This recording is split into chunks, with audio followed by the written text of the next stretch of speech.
One thing about frostbite is it hurts a little bit at the beginning, but then your whatever part of your body freezes and the pain goes away. So about 2 or 3 hours out of high camp, I had what felt like 3 pieces of wood in my right mitt, and I froze 3 fingers, and I had the ends amputated when I got back to Calgary. And that's not because it was cold. I mean, obviously it was cold enough to freeze body parts, but it's because I was poorly prepared. Welcome to Corporate Warrior, the podcast that brings you the best advice on how to improve your health, optimize performance, and maximize productivity. With your host, Lawrence Neal. This episode is brought to you by ARX, the most innovative, efficient, and effective all-in-one exercise machines I've ever seen. I was really impressed with my ARX workout. The intensity and adaptive resistance was unlike anything I've ever experienced. I love how the machine enables you to increase the negative load to fatigue target muscles more quickly, and I love how the workouts are effortlessly quantified. The software tracks maximum force output, rate of work, total amount of work done, and more in front of you on screen, allowing you to compete with your previous performance to give you and your clients real-time motivation. The ARX uses a computer-controlled motor to give you the exact amount of resistance your clients need 100% of the time. This means that the resistance can never become dangerous, is intuitive and simple to use, and can provide you with all the results you and your clients are looking for in a fraction of the time. ARX is highly effective and efficient in delivering all of the benefits of exercise, including increased strength, muscle mass, cardiovascular conditioning, bone mineral density, and injury recovery. As well as being utilized by many high-intensity training trainers to deliver highly effective and efficient workouts to their clients, ARX comes highly recommended by world-class trainers and brands, including Bulletproof, Tony Robbins, and Ben Greenfield Fitness. To find out more about ARX and how you can get $1,000 off software licensing when you place an order, that's right guys, $1,000 off, please go to arxfit.com and mention Corporate Warrior in the How Did You Hear About Us field. So again, to get $1,000 off software licensing when you order, head on over to arxfit.com and enter Corporate Warrior in the How Did You Hear About Us field. This episode is brought to you by the Resistance Exercise Conference, the science and application of strength training for health and human performance. Would you like to learn from the top strength training researchers, network and connect with other exercise professionals from all over the world, join a welcome reception on a Friday night to build relationships with other strength training professionals, experience an early morning workout from an expert trainer to kickstart your Saturday, and get inspired, rejuvenated, and focused on your strength training business? I certainly do, and that is why I am attending and interviewing all of the speakers at the event. The Resistance Exercise Conference will be held on the 9th and 10th of March 2018 in Minneapolis, Minnesota at the Commons Hotel. To get 10% off your entry fee, head on over to resistanceexerciseconference.com, click the registration button, and enter Corporate Warrior 10 in the promo code field in PayPal. I'm very excited about this and I've wanted to attend for years. Sign up now at resistanceexerciseconference.com and get 10% off with promo code Corporate Warrior 10, and I look forward to meeting you in person.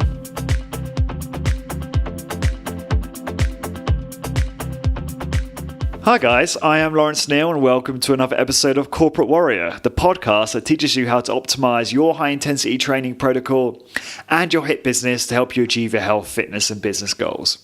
My former guests include people like Dr. Ted Naiman, Dr. Sean Baker, Dr. Brad Schoenfeld, Drew Bay, Roger Schwab, Brian Johnston, Dr. Stuart Phillips, Andy Magnus, Bill DeSimone, and many, many more. My next guest is Laval St. Germain. Laval's bio is epic, so I'm just going to literally read this word for word because I can't do it better myself. Laval knows what it takes to unzip the tent door and step out from high camp on Everest for a cold, gasping trip to the top, or to shove off the dock to row alone across the North Atlantic Ocean. Laval is the only Canadian to have climbed Mount Everest without the use of supplemental oxygen, the only person to have climbed and skied Iraq's highest peak, and the holder of the fastest ever crossing of the North Atlantic Ocean by solo ocean rowboat from mainland North America to mainland Europe. Laval has climbed the highest peak on 6 of the Earth's 7 continents, and the highest peaks of more than a dozen nations. Uniquely blending extreme high-risk outdoor adventure with a deliberate and strict adherence to procedures, checklists, and risk management inherent in an airline pilot has kept Laval alive.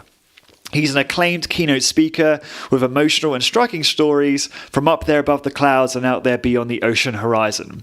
In this episode, you will hear what it takes to have the ability to step out way past normal and shove off way past safe, but come back alive. Laval is easily one of, if not the most interesting person I've ever spoken with. His story and adventures are fascinating and incredibly inspiring. This is a very emotive episode. We do dig into some deep stuff, and I'm just so grateful with how forthcoming Laval was with some of the traumatic events that have occurred in his life. This is a little removed from the typical high-intensity training podcast. Laval actually reached out to me because he's a keen listener of the show and incorporates high-fat, low-carb and strength training and other health and fitness principles into his training regime.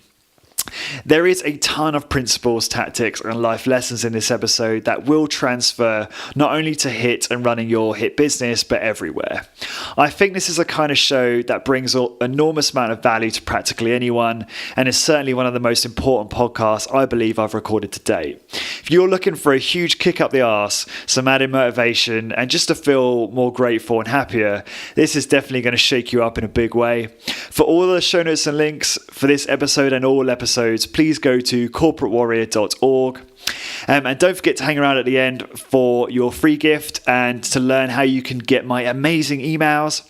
I feel so lucky to have had the opportunity to interview Laval, and it's a stark reminder of just how good I have it. And now I give you the incredible Laval St. Germain. Laval, welcome to the show. Thanks, Lawrence. I'm happy to be on. I enjoy your podcast. Awesome. So as we were kind of chatting before we got started, been doing a lot of reading and watching some videos of all of the different adventures you've been on, and just some of them are unbelievable and blows me away the amount of stuff you've done and the type of stuff you've done. So I'm really keen to talk about some of those and dig into them. Now, one of the first ones that comes to mind is you were the first Canadian to climb and summit Mount Everest without the aid of an oxygen tank. Why did you decide to do that, and why with no oxygen tank? It's really interesting. In 1978, I believe it was, a Italian climber named Reinhold Messner from the South Tyrol region of Italy. So, our correction of Austria. So it's the Italy. Sorry, it's German-speaking part of northern Italy. He climbed Everest from the north side with a fellow climber, and they did it without oxygen. At that time, they were told that they'd die, that you couldn't do it, and if you did survive, you'd come down brain damaged. And then he went back 2 years later and did it on his own solo. So he did the first solo ascent of Everest, and then he did combine that with no O2, or what we call no O's, and sort of in the climbing world.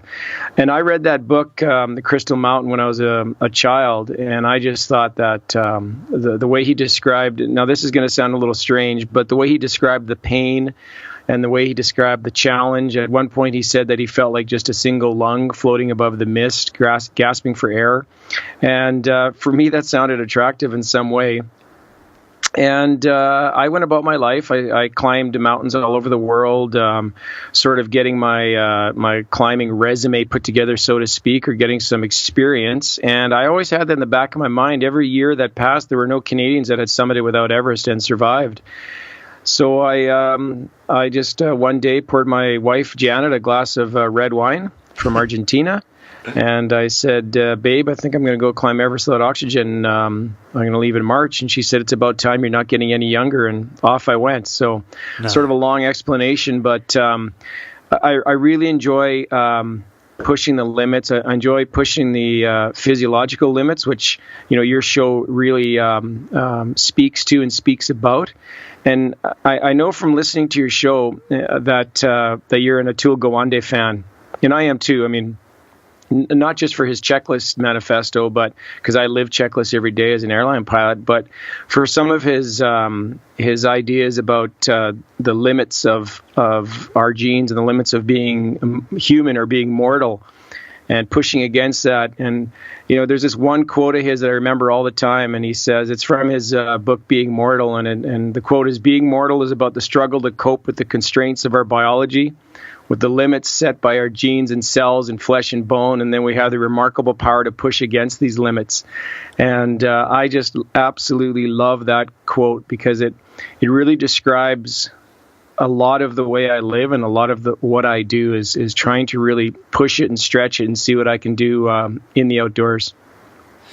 That's really cool, and I've not read that book actually, but no, I love that quote, and I need to dig into more of his work. But yeah, his stuff on checklists was a game changer for me, and I definitely want to dig into that later on in this. Really, you raised a lot of questions up for me there. So, how come your wife just looked at you and said, "Well, you're not getting any younger, best get on with it then"? How come she responded like that? I'm sure there was more to it than that.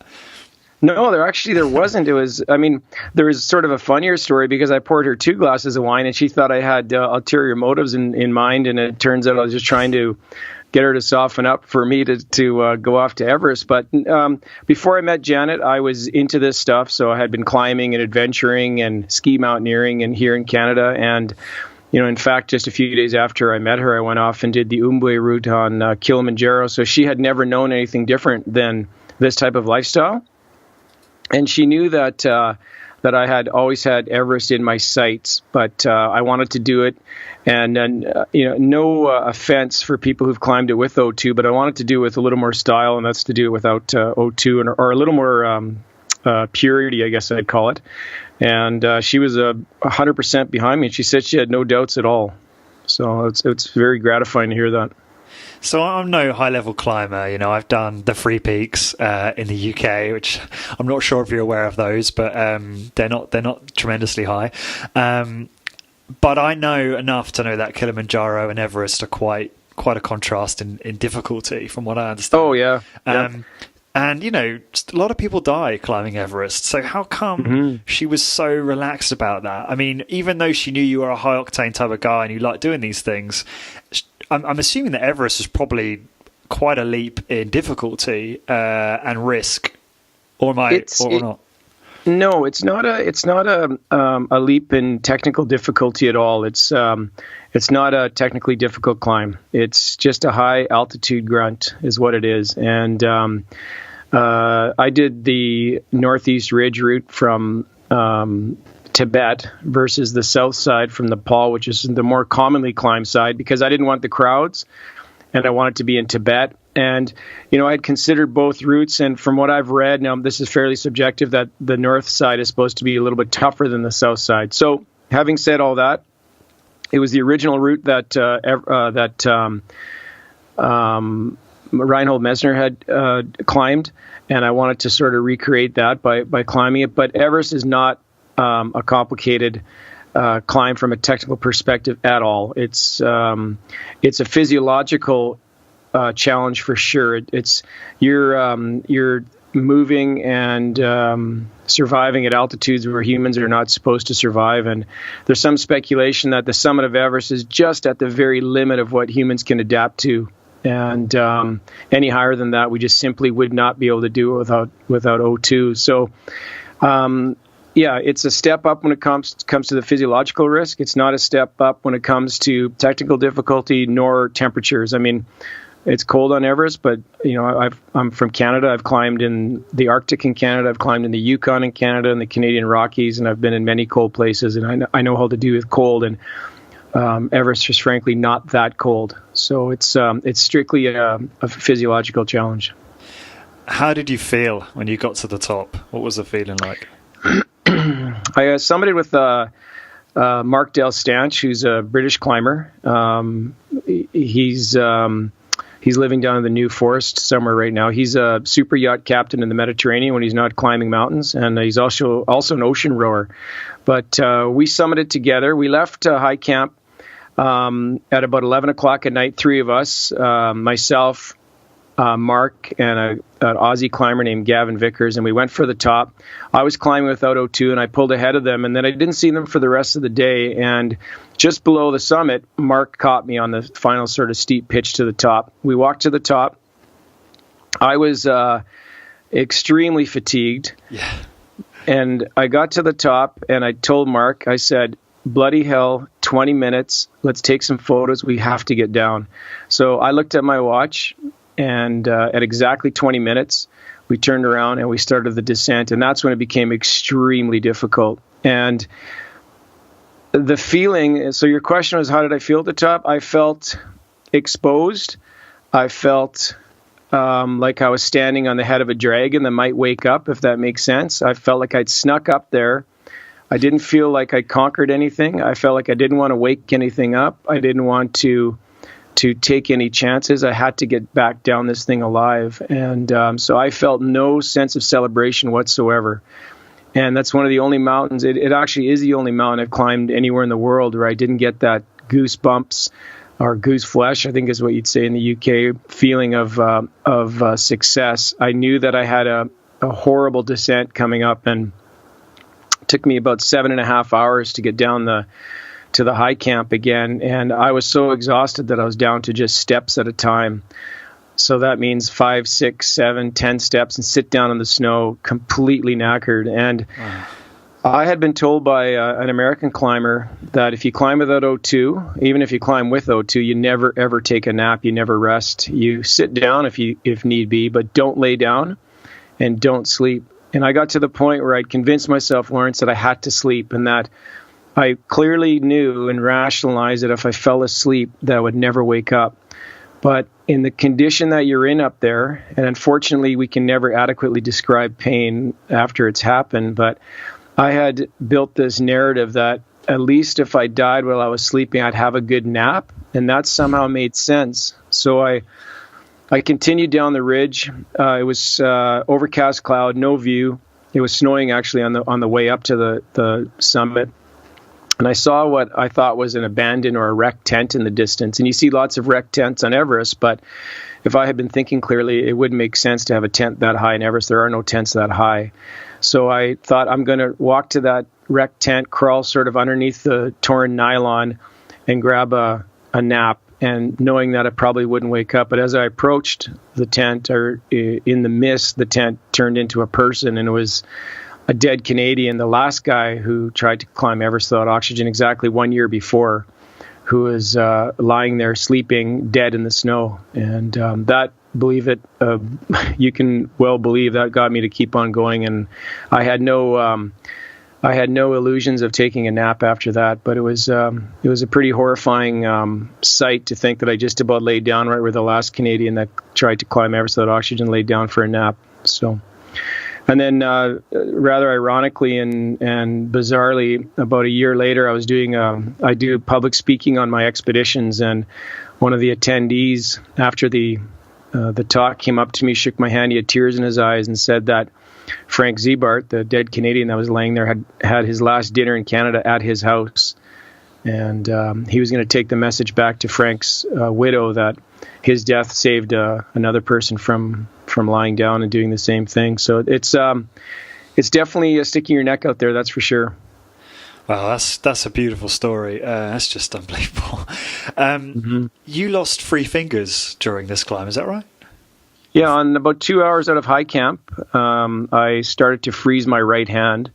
And one thing about frostbite is it hurts a little bit at the beginning, but then your whatever part of your body freezes, and the pain goes away. So about 2 or 3 hours out of high camp, I had what felt like 3 pieces of wood in my my right mitt, and I froze 3 fingers, and I had the ends amputated when I got back to Calgary. I guess I returned to Calgary on June 6th, and I had them amputated probably first week of July, which is sort of typical. You leave them for a month or two to see what's going to recover, but mine had turned black and were starting to smell, so the surgeon here lopped them off. and that's not because it was cold. I mean, obviously it was cold enough to freeze body parts, but it's because I was poorly prepared in the sense that I had the wrong Jumar, which is the device you slide up the rope, that it goes up the rope but not back down the rope. So it's a locking device, what we call a Jumar. And the handle that you put your hand in on the Jumar was too small for these big Himalayan mitts I was wearing. So of course it compressed all the down around my fingers in my right hand, and I lost 3 fingers. So it was not because it was cold, it was because I screwed up. Simple as that. Wow, and this is an insight into this extreme ownership philosophy that you've really embraced. Can you talk a little bit about that? I remember I've got a quote here from you. You're just saying, "I believe in this concept of extreme ownership." You know, where does that play out in your life? Obviously, you gave an example there. I think it comes from accepting responsibility if things go wrong and not looking externally for blame. So a lot of people will tell you how unbelievably cold it is on Everest, and I would say it's not. It's the reason that you freeze to death on Everest is because of things like the lack of oxygen, number one, or having the wrong gear. Maybe you've got a high altitude down suit that's not suitable for the conditions.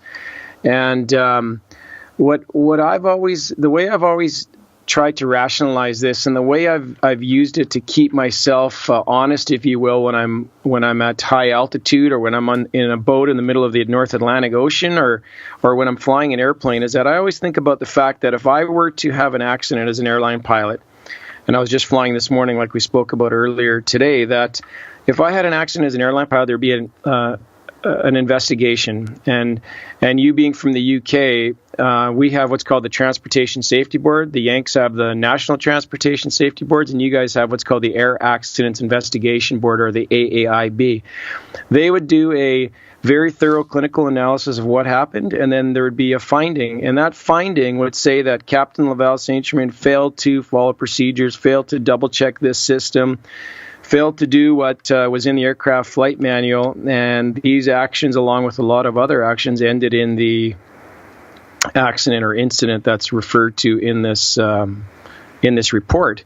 Now, if I had killed somebody or killed myself, that would be my epitaph on my tombstone. And if you live like that when you're doing any type of high risk activity, it really holds you to a level of responsibility and care that I think far exceeds what most people think about. That you don't want that on your epitaph. No matter how great you were as a person, as a father, as a husband, as a friend, as a partner, if that document is going to be out there on the internet in paper, your wife will read it, your son and your daughter will read it, and they'll always know that why did I not follow procedures? Why did I cut a corner? And why did my ineptitude, or what we call procedural drift, where we don't follow the procedures, ended up killing somebody or myself, and I just can't do that. So an example like Everest, I didn't take any shortcuts other than not bringing O2, but that was a calculated thing. But I didn't take any shortcuts. I always double checked my rope. I double checked the way I was hooked into the rope.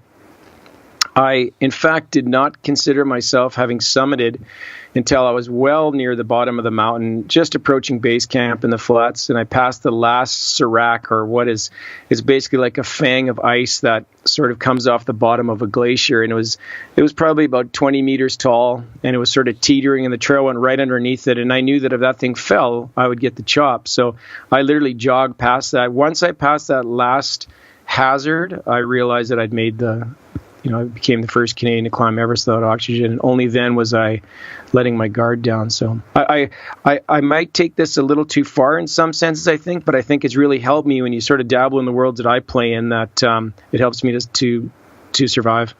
Yeah, and it's a recurring theme, I'm sure, in your life, this checklist ownership aspect, which I do want to go into more. But how did you, so when you did reach the base of Everest and safety, how did you feel there? Did you then get the goosebumps that you were expecting, or? A little bit. It's funny, I still can't really remember how... I suppose you were quite delirious. No, I wasn't delirious at all, but I was, I was relieved that it was over. But at the same time, I had teammates who had died on this expedition, and so that really tempered any sense of joy or any sense of celebrating or fist pumping or anything like that. I mean, I really have an issue with with the term conquering a mountain, and I didn't feel like I conquered it. I really felt like that Everest or Chomolungma or Sagamartha, whatever you want to call it in whatever language, let me get up there.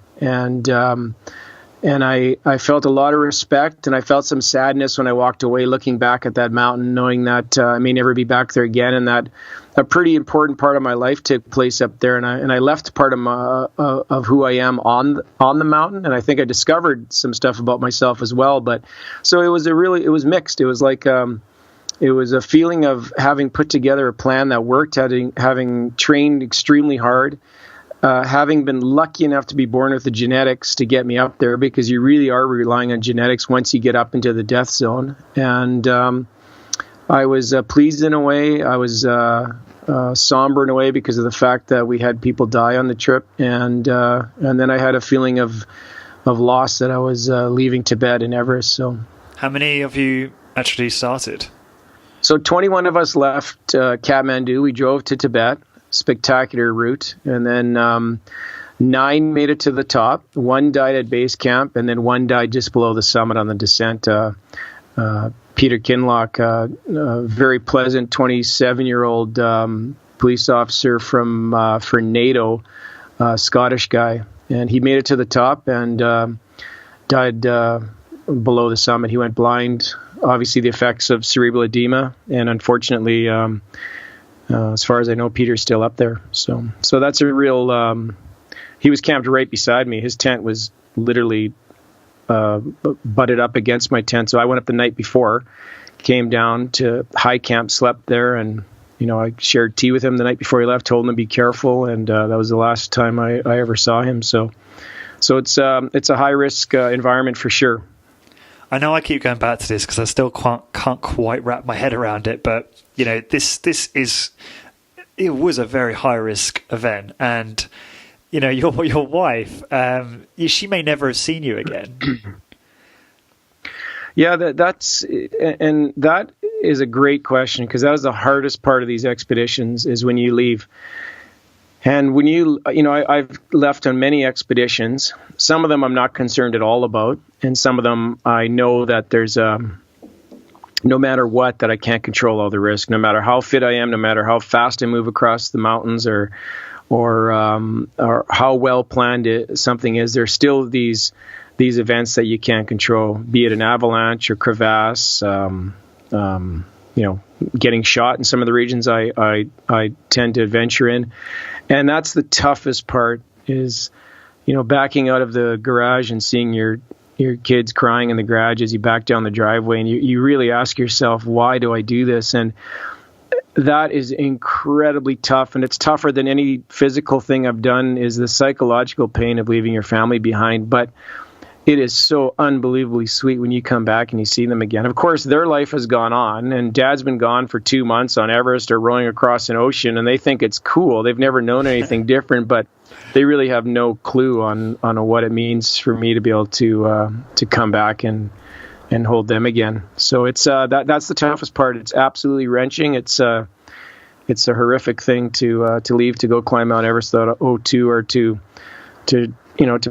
drive out of the driveway knowing that I'm going to fly to Halifax and row across an ocean alone. So yeah, it's that's not fun. I wouldn't recommend it. You mentioned you learned some things about yourself, which no doubt you did, making a climb like that. And it reminds me of my conversation with Andy Magnus, which I recorded right at the start of doing this podcast. And he's an extreme endurance adventure person, similar to yourself. And one thing he said which really stuck with me was, doing these things, putting yourself through a lot of suffering, actually makes you grateful for the simple things. And when you're back home just in a warm house with a cup of coffee, you're just so much more grateful for that moment than you would have been. I'm really interested to know if that's happened for you or still happens for you, and what you did learn from that experience about yourself.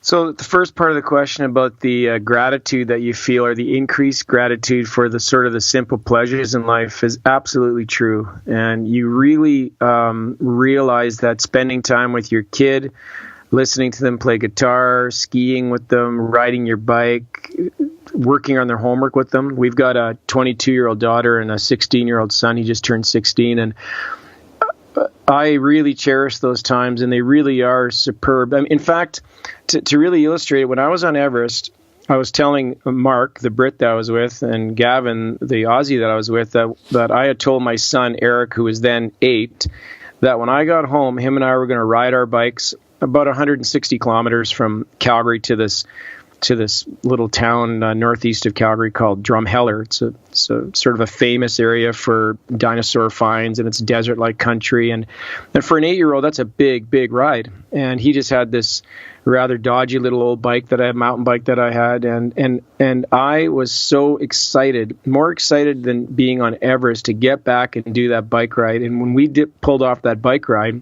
and incidentally, Eric rode on his first day at age 8. He rode 106 kilometers. We camped in a farmer's field. It was just such an incredible ride, and that is just as valuable to me as summiting Everest, which sounds strange, but I just really valued that. I cherished that because I came back alive. I kept my promise to him, and I had a great experience in the outdoors with my boys. So yes, you do really appreciate those moments of gratitude, but along with that, Lawrence, goes this addiction to this type of stuff. It is so incredibly fulfilling to be in the outdoors and working hard. It's so incredibly fulfilling to take your body and turn it into what you need to have it be to survive out there in these remote and extreme environments. And that's something that is always eating at you all the time. And so it's a combination of gratitude, but it's also this gnawing addiction that you have to get out there. And it doesn't have to be always these extreme adventures, but to get outside and to move outside is what I really enjoy. I don't necessarily like to walk through the mountains. I like to run. I like to paddle through them, and I like to ride my bike through them, and like to climb high things. And it's something I need all the time, no matter where I go, whether it's a business trip to London, Munich, Paris, wherever. You'll find me running and early in the morning trying to find the highest part of the city or the highest mountain in that country and try and do that. I just love getting outside. So a combination of gratitude and it feeds an addiction. That's really interesting. Yeah, I know what you mean, and well, I can appreciate what you're saying with respect to just being in the outdoors and working hard. And I think it's really important to underscore what you said about, look, you don't necessarily have to risk your life in order to revitalize gratitude, but by going through a little bit of suffering, doing something hard, and high intensity training is somewhat in that category, you can feel more grateful for the simple pleasures and be and you mentioned something there. I think you said discomfort. That is so important that you we have this culture nowadays where it's all about comfort. It's all about the best mattress. It's all about being able to sit in your car and everything's at your fingertips, and have everything on your phone so that you don't have to go anywhere. You don't have to go shopping anymore. You can just order it off your phone. It sort of insulates you from the outside, and I really think that we need more discomfort. We're made for that, and I think it plays a big role in not only getting more out of life, but taking responsibility, staying fit, and enjoying it. I mean, I live in a cold climate. I'm in Canada, and having said that, Calgary is really not that cold, but for somebody in the UK, for yourself, it would be cold. I mean, we get Calgary gets down to minus 25, minus 30 in the wintertime. And you hear people whinging and moaning about this, but their life involves walking to their car, usually in a warm garage, driving to work, and if they're not parking underground at work in the car park, they're walking in 300 meters or 100 meters to the office, and that's their exposure to the outdoors. So weather shouldn't really play a role. And whereas, I commuted for 20 years, 365 days a year on my bicycle in all weather conditions, and I loved it. I'm still around. I didn't lose any body parts doing that, and I think I'm better for it. And that discomfort was manageable. You wear the proper clothing and you're prepared for it. It's the right mindset you need to do it. Talking about preparation, how did you prep for the Everest climb? What was your exercise regime, diet, all of that? It's interesting. People ask me that, and I didn't do anything different other than maybe a little bit more running. I'm always doing something, whether it's I do tons of strength training, and I don't do strength training to get to put on lots of mass. I do strength training because I want that all-round functional fitness that you need to excel in the mountains. And a lot of climbers think that all you need is your cardiovascular ability, which obviously you need because you're going uphill, but you need to be able to have the strength to lift a 40 kilo rucksack onto your back, or to, if you're an ocean rower, to not only row the boat in all conditions, but to pull in a 100-meter long soaked rope with a underwater parachute underneath under the water, which takes sometimes up to an hour when you put your para anchor out and get that back in the boat. You need to be able to help or rescue somebody in a crevasse. You need to be able to lift rocks out of the way and stack them around your tent during a windstorm. You need to be able to secure a tent in a windstorm. And these are all things that I think a lot of people don't train for. They train for the one activity. So rowing, you hear about ocean rowers and all they do is sit on a indoor trainer, where I think a run in the hills mixed with weight training would be far more beneficial. So for Everest, I maybe stepped up my running a little bit, but what I did in particular in Everest, which was unusual for my expedition, is that as we traveled from Kathmandu across Nepal and then north into China, into Tibet, every village that we stopped at for the night, and you do it it's a fairly long drive because you have to acclimatize as you climb up onto the Tibetan plateaus, that I would go and I'd be the guy that as soon as we unpacked the lorries, I'd be up in the mountains running, and I'd bag the nearest peak around the town just to see Tibet, just to really get a feel for the countryside, and to train and to get up high and force my body to adapt. And it was bloody tough at times because you weren't ready for the altitude yet. But right to the point where when I got to base camp, I remember Gavin Vickers sort of taking the piss because I was seeing it off in the distance, sort of on my own, doing push-ups on a flat rock because I was trying to push it, trying to really force my body to adapt, going for hikes around camp, which turned into like light running around camp because of the altitude, and getting up to higher than the highest mountain in North America, right around camp with just my trail runners on, and or my trainers, as you say in the UK. And I mean, that's, I think, what really helped is I never stopped prepping for the climb. So all around fitness and mixed with a lot of strength training. There's been some articles written before about my training, and I don't have sort of the typical physique of I'm not built like a greyhound. I'm not extremely small muscled and skinny. I'm lean. I'm not that big, but I do carry some muscle, and I think it's very important. And for all round activities, whether it's, like I said, rowing a boat or climbing a mountain. Can you elaborate on your strength training protocol, Sure. like what you would do for that?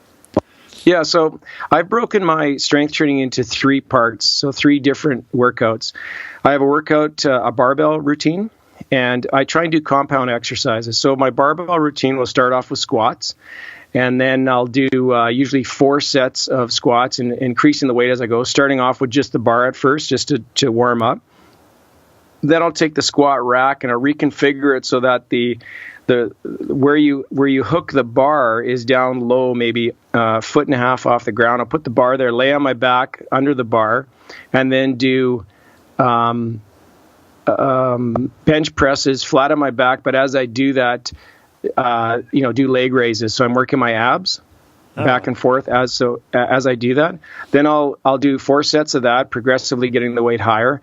And when I say higher, I'm not going for lots of mass. So I might go for 8 to 10 reps at the heaviest, maybe 8 reps at the heaviest. Then when that's done, I'll do deadlifts. And then when that's done, I'll do like a clean and jerk. And then abs. So abs will be hanging from the bar that day, or doing a decline with a weight of 20 pounds or up to 30 pounds and twisting as I go up. So core is very important to me, and I think legs are very important as well. So that's my barbell day. I have a body weight only day, and that will start with either push-ups and using 2 very small medicine balls, so 1 under each hand, so I have to sort of balance.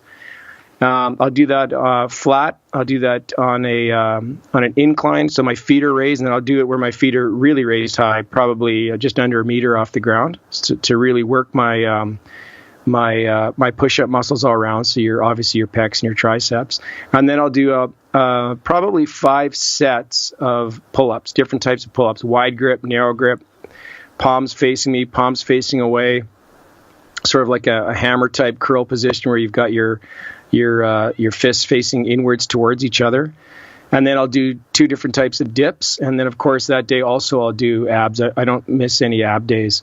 And on the body weight day, I'll do squats with no weight at all. It's just very slow, deliberate squats, well past 90 degrees because I don't have any weight, and back up again. And I'll do 3 sets of that.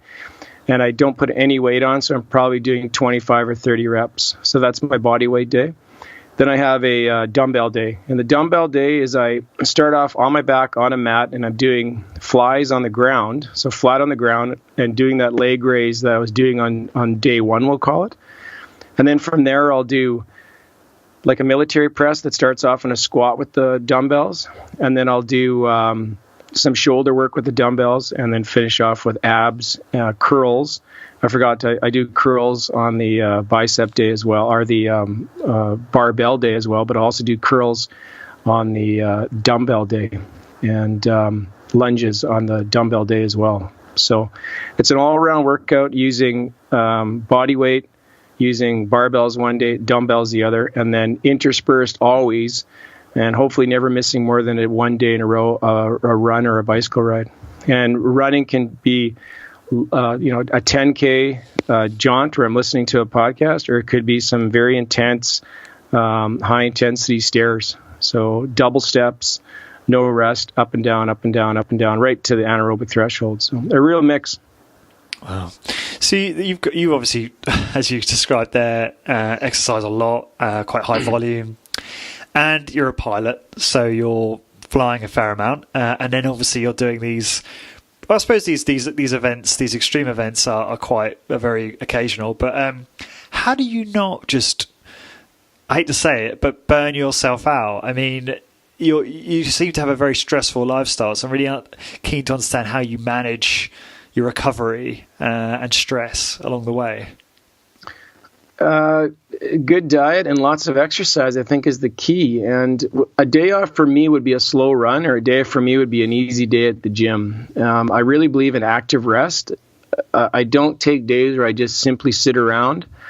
If my wife and I, Janet, want to go somewhere in town, we've intentionally decided to live in the center of the city that we're living in, and sort of the high street down the road from us is where all the restaurants and cafes and pubs are, and there's grocery stores. And so we've really made it so we can either bicycle or walk everywhere, and that really helps. So just a lifestyle that involves lots of movement, lots of riding, lots of walking. And I don't generally feel like I'm really worn down or stressed out, but my job as an airline pilot, I don't find stressful because I've never known anything else. I mean, I got into aviation when I was 15 years old, got my first job in the airlines when I was 21. And for somebody to say it's stressful, I kind of cocked my head sideways, and I don't understand it because that's all I've ever done. If I had maybe a transition from something else, then maybe it could be considered stressful. But this is as natural for me as anybody getting in their car and driving to work. So it's I don't find it stressful. I actually really enjoy it. Sometimes I'm a little shocked I get paid to do it. So that's fantastic for me. So there's a lot of the podcasts and people I follow talk about hacking flying. So I believe it's quite well studied that when you're on a plane, you are exposed to things like EMF, and it's not great for health. How do you think about that, and what do you do, if anything, to mitigate against some of the negative aspects of flying? Yeah, that's more something that's associated with long haul flying. I fly a Boeing 737, so that's an aircraft that, there's a wide range of Boeing 737s. It's the most ubiquitous airliner in the world. But the particular model I fly carries 136 people. The longest flight we'll do will be maybe 5 hours.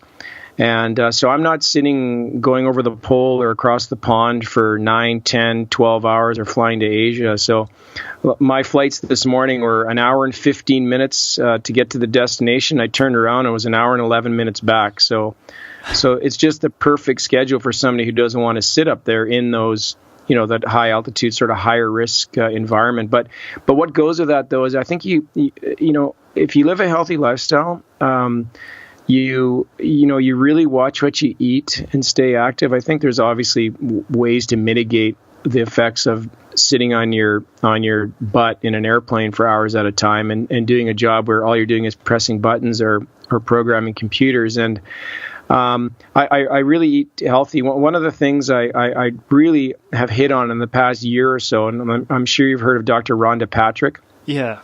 And she talks about this anti-cancer compound, this chemical that is in cruciferous vegetables. It's called sulforaphane. And I've listened to that podcast running.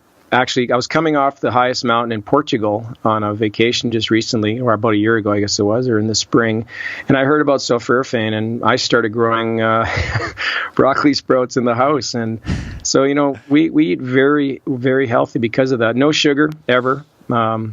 Maybe once every 2 weeks or maybe once every 10 days, we might have a little bit of sugar, but it's the old the trope right now. I eat very little carbs unless I'm doing an event where I need the glycogen from that. But I tend to do high fat, high protein, and no sugar. So.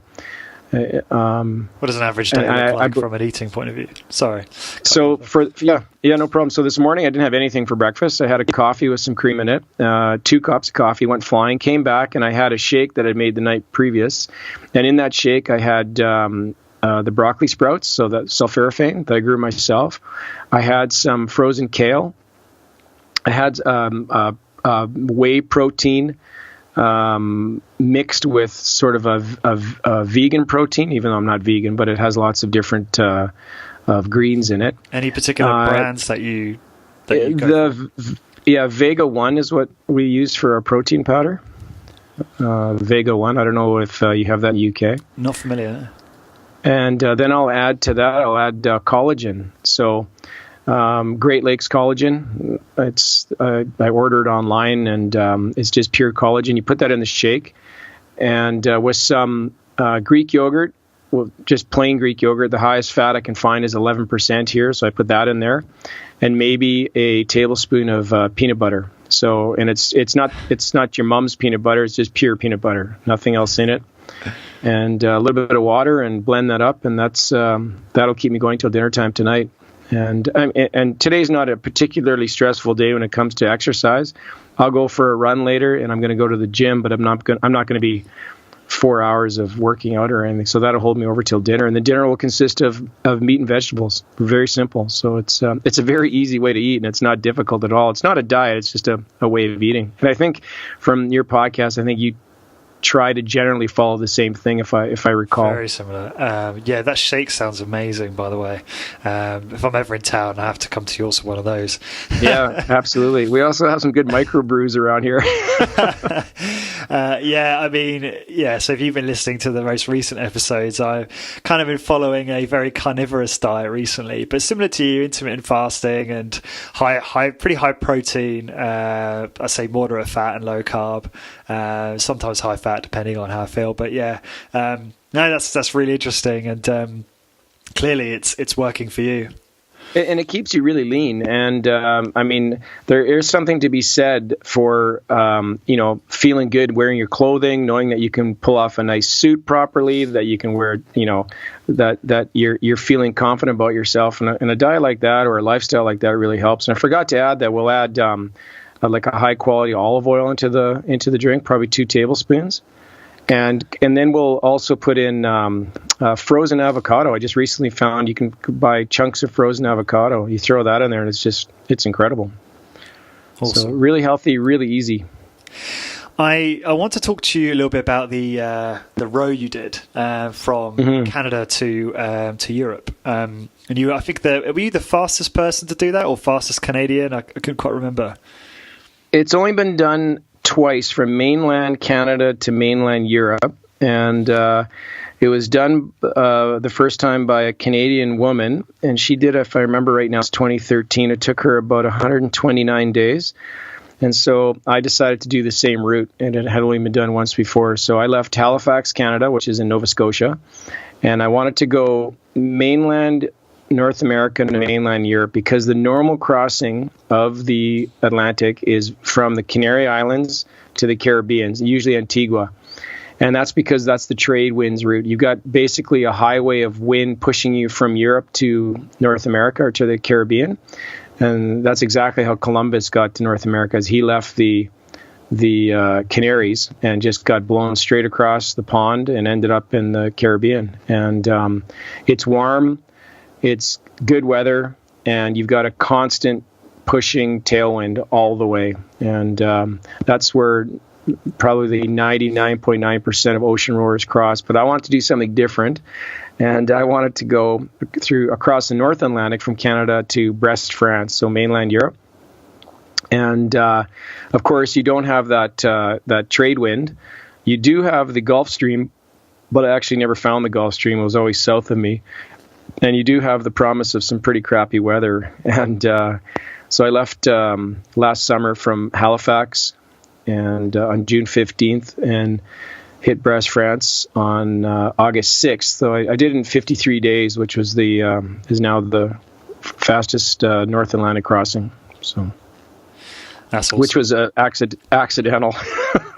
I wasn't going for a record. I just wanted to survive. That was the ultimate stepping out of my comfort zone, the row across the Atlantic. And I had always had in the back of my head, and then once again, poor Janet, I broke it to her that I wanted to row across the North Atlantic, and she was completely flabbergasted. Not trying to talk me out of it, but she's like, "Where did this come from?" I didn't know, first of all, that people rowed across oceans, and I didn't even know you wanted to do that. And I said, "Oh, there's lots of trips in my head, babe. Like, you just have to wait and see." So I decided to start putting this together. I had a boat commissioned in Essex and Burnham-on-Crouch from Rannoch Adventure. They build the best ocean rowing boats in the world, and then we as a family flew out there because I wanted them to see the boat and have a level of comfort. Because of course everybody thinks of a rowboat as being an open dory with slats, and you're sitting there with your raincoat on a bench in the open, and it's not like that at all. These things are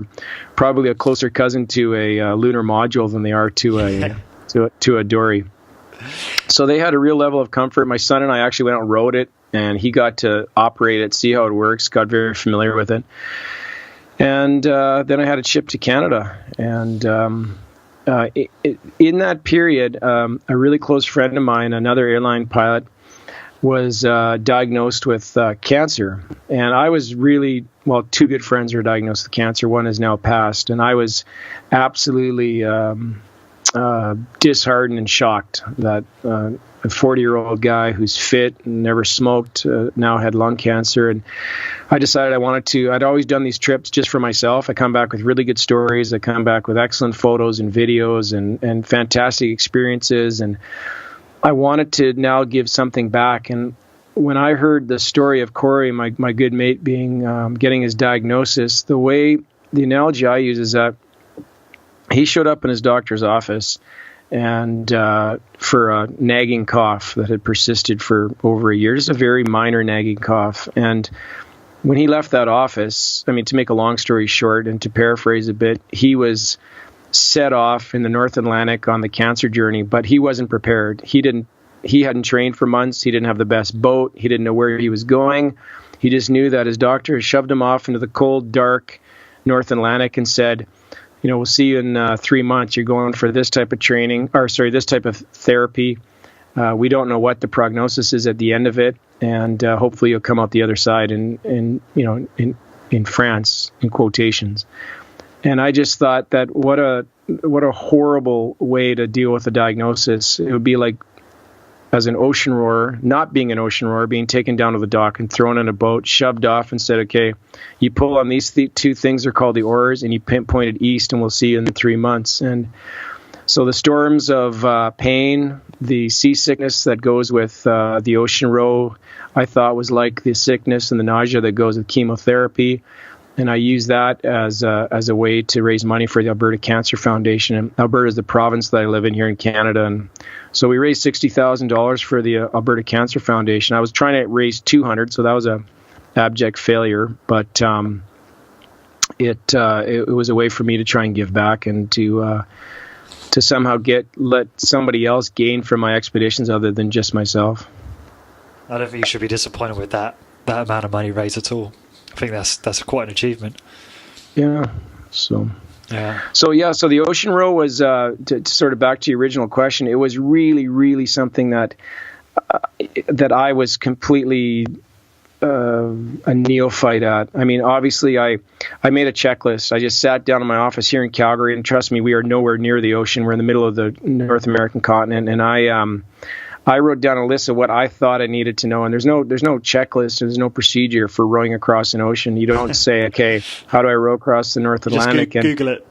Yeah, Google it. I did. Trust me, I tried everything. So I just wrote a list of stuff I needed to do. So I decided that I needed to do some training when it came to maritime stuff. So I got my day skipper. I got my yacht master ocean theory training. I did the navigation training that goes in with that, the weather training that goes with that. I mean, a lot of that stuff is very familiar to an airline pilot, so that wasn't particularly difficult to understand. Other than some of the marine stuff is different. I got my marine operator's radio license. I've got my aviation one, but that was still different. I did my sea survival training, so I actually took a course where we were in the water with survival suits on and getting into a survival raft when it's upside down, how to survive in cold water, how to swim with your clothing on, using flares, international distress signals, all that stuff. I wanted to be super prepared because once again, like I talked about earlier, that I did not want my name on that AAIB report saying that, the ocean rower was not prepared. He didn't have the right suit. He didn't have the right gear, whatever it may be. And then I just started talking to people who rowed oceans. I talked to a Canadian ocean rower, and his sort of most poignant advice was to protect my ass because I was going to wear my ass down so bad and have such sores on it. So I thought that was I didn't do it very well at first, but once you start getting those sores, you become an expert at covering your ass. And eventually I just started to row naked. And that's the only way that I could protect it. I sat on medical sheepskins that were duct taped to my seat over top of like a little inflatable pad. And I covered that with Vaseline. And once you start rowing naked, that cures everything. And that was the trick. So I was often passing boats out in the middle of the ocean, hoping they wouldn't get too close. But eventually, because of the unique sunburns you can get by rowing naked, I ended up wearing like a Tarzan loincloth to get across the pond. That's hilarious. Now, something that really stood out for me when researching about this is, I can't remember whether you said this on a video or in writing on an article, but people have said to you, Laval, have you actually ever rowed before? And you were like, no, not really. No. You had no. It wasn't not previous really. It was experience. not at all. Yeah. I spent 4 hours rowing before I set off from Halifax. So it was I can't really describe how far out it was for me to do that. But I think with the confidence I've gained from other expeditions and doing other things that people I say I wouldn't be able to do, that I had enough knowledge and enough experience and the fitness to do it. And also it was a season where I didn't have a hurricane hit me. And one of my decisions to run with the storm versus putting out the sea anchor and letting the storm pass over me was a rather rookie move, a high risk move. But that one move got me out into the Atlantic far enough that all the subsequent storms that hit, these massive low pressure systems were missing me. And the way to best illustrate that is that at one point I was within 8 nautical miles of a Norwegian who was rowing from New York to the UK. We were within 8 nautical miles of each other out there. I was actively looking for this guy out in the ocean because we could talk and visit and whatever. And then my dispatch guy here in Canada named Jim Rediker told me that there's a massive storm coming and you're in for some 45 knot winds and massive waves, and it's going to hit you, whatever, tomorrow or the next day. Well, apparently the Norwegian decided, who was an experienced ocean rower, to go onto his sea anchor, which is a large underwater parachute. It obviously slows down the drift of the boat. You put it off the bow so that the nose of the boat is always facing into the wind, because obviously the drag will be pushing the boat, the wind will be pushing the boat stern first into the wind, but you're going to keep your bow right into the oncoming waves and not flip. So I decided that, being a neophyte ocean rower, that I would run with it, meaning that I'd point my bow downwind and try and just let this storm blow me along. And it was 4 days of absolute hell. The boat getting capsized and knocked down, and not sleeping, and water entering the boat, and being terrified at times, and really wondering what I had done. But then, just, it's going to sound cliche, but just like in life, at the worst times, all of a sudden, poof, the sun comes out, the storm's gone, the winds die, and next thing you know, I'm on a glassy ocean surrounded by dolphins, and I made it. And that 250 nautical mile or 300 nautical mile push put me in a position where that distance kept me away from storms. It kept hitting this poor Norwegian guy, and he eventually had to be rescued weeks later because he just kept getting hit by storms, being on the wrong side of these low pressure systems, where I just kept getting pushed along at high speed. And so that beginner's mistake that I made turned out to be the best thing I could have done, and I got across relatively unscathed. I had some terrible nights on the water, some big storms, and it was terrifying at times, but it all worked out. So there is luck involved for sure, and that definitely was luck. And I'm not going to say that I made that luck. I'm not going to say that decision that I made was based on any type of knowledge of the sea, but it worked out for me. Awesome. Now, the dolphins, there's a video on your site with the dolphins. Is that you swimming with the dolphins at that point? I only swam once to clean the bottom of my boat, and that was probably only about 800 nautical miles from Europe at that time, so I was getting across, but I saw thousands of dolphins.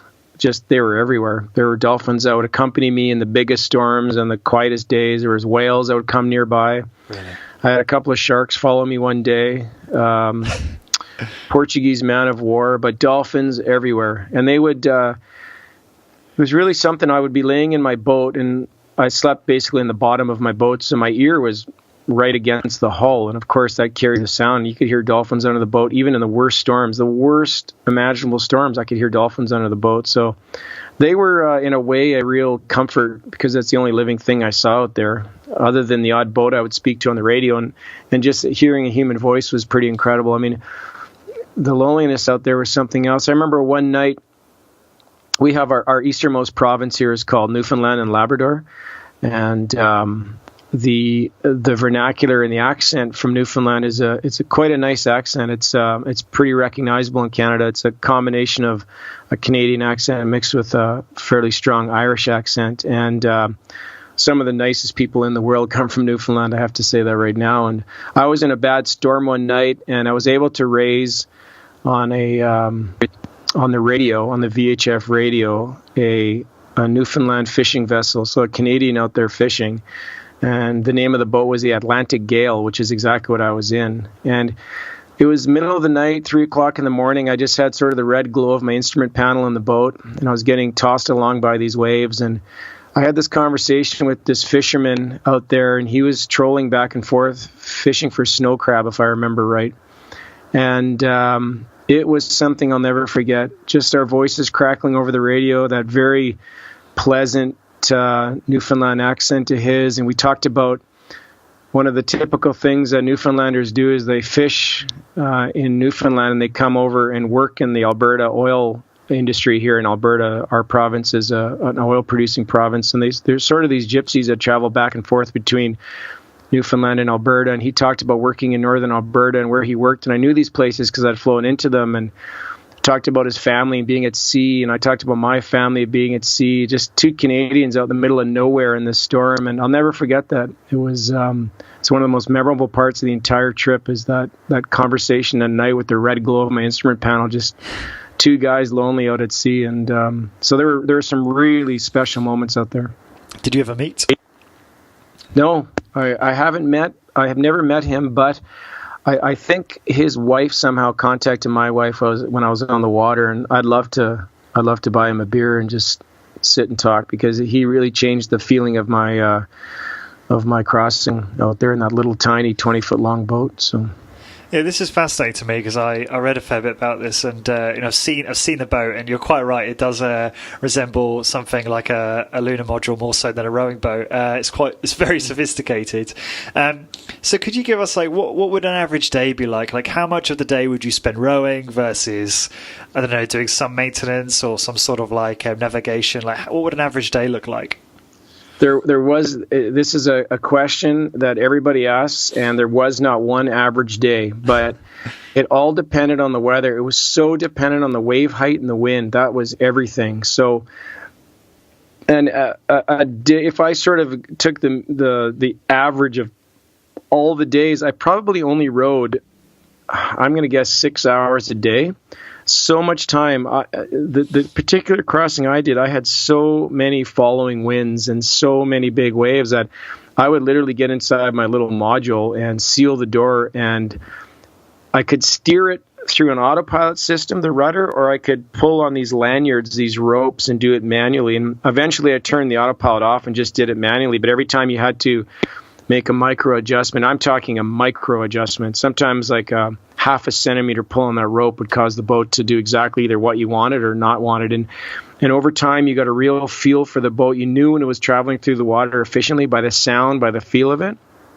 And I started just going across by feel, because a lot of the time it's pitch black and you have no reference of where you're going. You can just hear the waves coming at you. And so a typical day was maybe 6 hours of rowing, and that could be spread out over a 24-hour period. And but a lot of it was really just hanging on, repairing gear that needed work. I had a lot of trouble with my water maker. It kept getting air into it, and it wouldn't produce water. That was a little bit disconcerting, because if you don't have a water maker, you're done. And when you hear your dispatcher, Jim Rediker, say, okay, if your water maker's not working, there's an island 1,000 nautical miles away. You can head for that.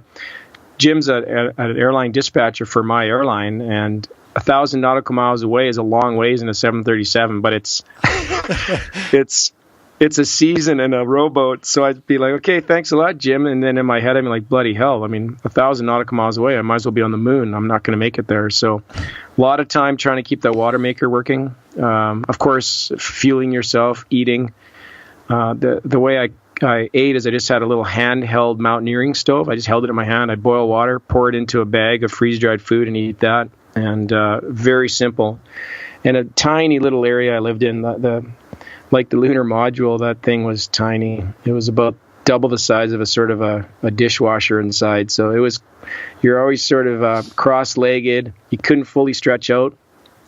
And that all added up to one of the toughest things I've ever done physically, but not because it was tough out there. I wasn't falling asleep at the oars, totally exhausted all the time. It was the recovery from it, because you spend so much time sitting, either sitting in the rowing seat or sitting in the cockpit, and I'm just not used to that, and my legs really suffered. It probably took me, I don't know, probably a good 2 or 3 months of heavy training when I got back to get everything back again till where I felt myself. So that's a long answer to a typical day, but there was no typical day. So. Oh yeah, no, I completely understand, and I'll definitely post some pictures of the boat on the post so people can really see exactly what you're talking about. I'm interested because you were rowing an average sort of 6 hours a day. I appreciate that was kind of broken up. Did you experience? So number one, did you find that kind of repeated bout effect of continuously rowing actually made it less painful and you became more efficient as the journey went on? And secondly, how did you deal with the soreness? Because I know how sore it is to row. And if you're doing that for 56 days, like that is intense. 53 days. Sorry, yeah, 53. It was It was, once again, I didn't find the rowing particularly stressful. It's, the first couple of days I had, some sore muscles, but it was the constant abrasion just below your tailbone sitting in that seat. And that was really tender. But once I figured it out, once I stripped down to just wearing nothing and my Tarzan loincloth on, became sort of a non-issue. Obviously, the sun was an issue. Even though you're in the North Atlantic, it's not particularly sunny. You're always outside. So I was the color of a piece of leather when I got back to France. But it was just the you're in such a confined area with no opportunity to do anything else other than row. I mean, that's all I could do. Now, I could walk maybe 1.5 meters, and that would be the end of the boat from like sort of on the deck. I would never go on top of the deck without my safety line on in case a wave came and washed me over, and that would be the end of it. So it's really interesting. I just sold the boat, actually, just sold it last week. I finally sold it to somebody, which makes Janet happy, but it was... It's a sad day when I think about that boat. I was literally connected with an umbilical cord to that thing, and that thing kept me alive. And in some of the huge storms that I was in, I would be talking to the boat, like telling her not to roll, telling her not to capsize, and apologizing if if a wave came crashing in sideways and it felt like we were in a traffic accident, and holding onto the side thinking it was going to cave in some of the storms. And that thing just... there's a reason that I think that sailors and pilots assign a feminine quality to airplanes and boats. We call them her or she, and it's because they look after you, and they you really depend on them, just like we do in regular life with our own females in our life, with our mothers, for example, or our wives, if you have a wife or a girlfriend. But it's a pretty special thing.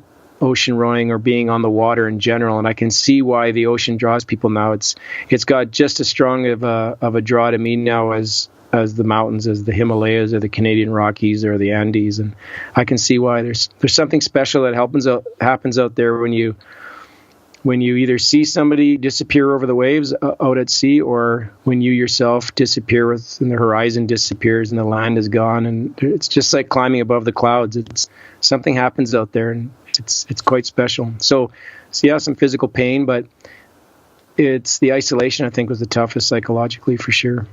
Yeah, that's fascinating. What's been the hardest challenge you've ever done out of all of these? The hardest challenge when it comes to expeditions and that type of thing? Well, I guess all things considered, like, you mentioned... The hardest part is always leaving. So the probably the toughest departure was leaving the family. And that's probably not the answer most people want to hear, but it's that horrendous pain of leaving your family when you're going to do something as what outwardly appears crazy as rowing across the North Atlantic alone. And that's the toughest. I don't like putting my family through that.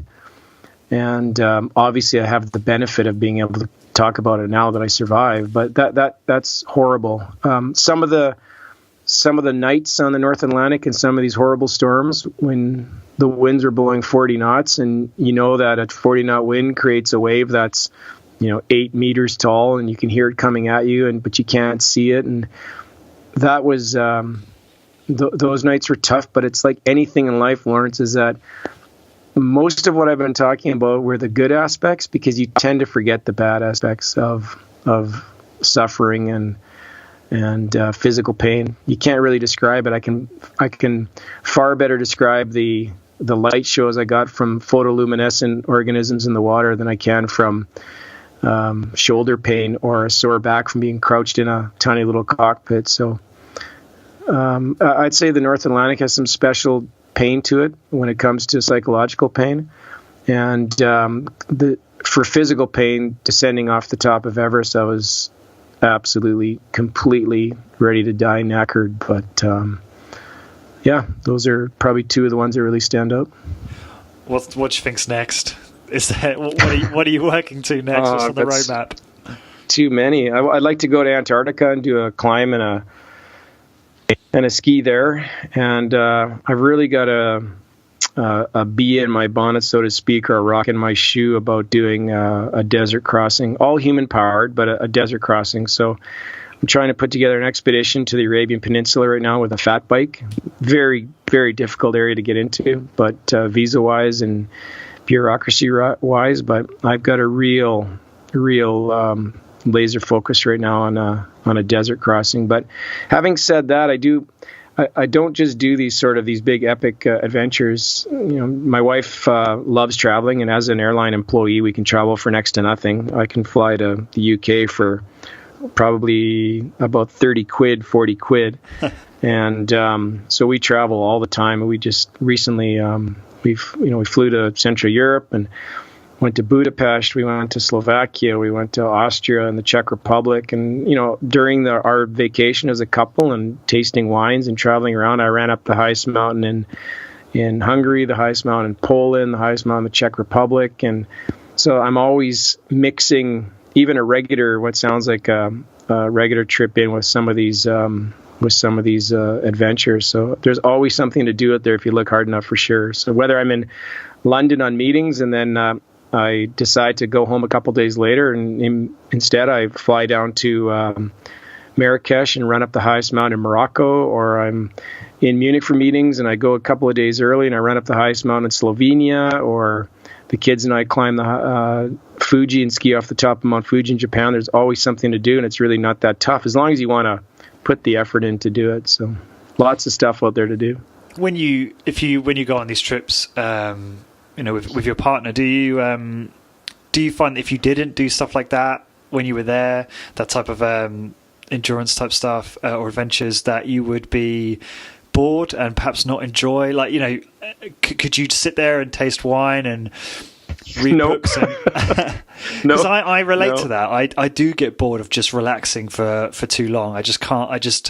I want to do something. Obviously that's sort of what your show is all about. Your podcast is all about. Is that I absolutely love tasting a fantastic wine from Bordeaux, but I also love driving from Bordeaux into the Pyrenees and running up the highest mountain in the Pyrenees, and then spending a day in the Basque Country and running down the beach. And I just love that mix of either it's looking at a winery in Bordeaux or Hungary, but also sneaking out at 2:00 in the morning and spending 8 or 10 hours in the middle of nowhere in these countries and seeing a side of Europe that most people don't see. The most remote areas of Hungary or the most remote areas of Poland or Slovakia, and that really adds to it. I think you see a part of the country that other people don't see. I mean, many people I know have been to Prague, and Prague is like Central Europe's Paris, but it's also crawling in the summertime with tourists. And pretty simply doing some research, grabbing a rental car and driving into the mountains and running up the highest peak in the Czech Republic, I see a part of Central Europe that most people never see, other than the people that sort of value that in that area.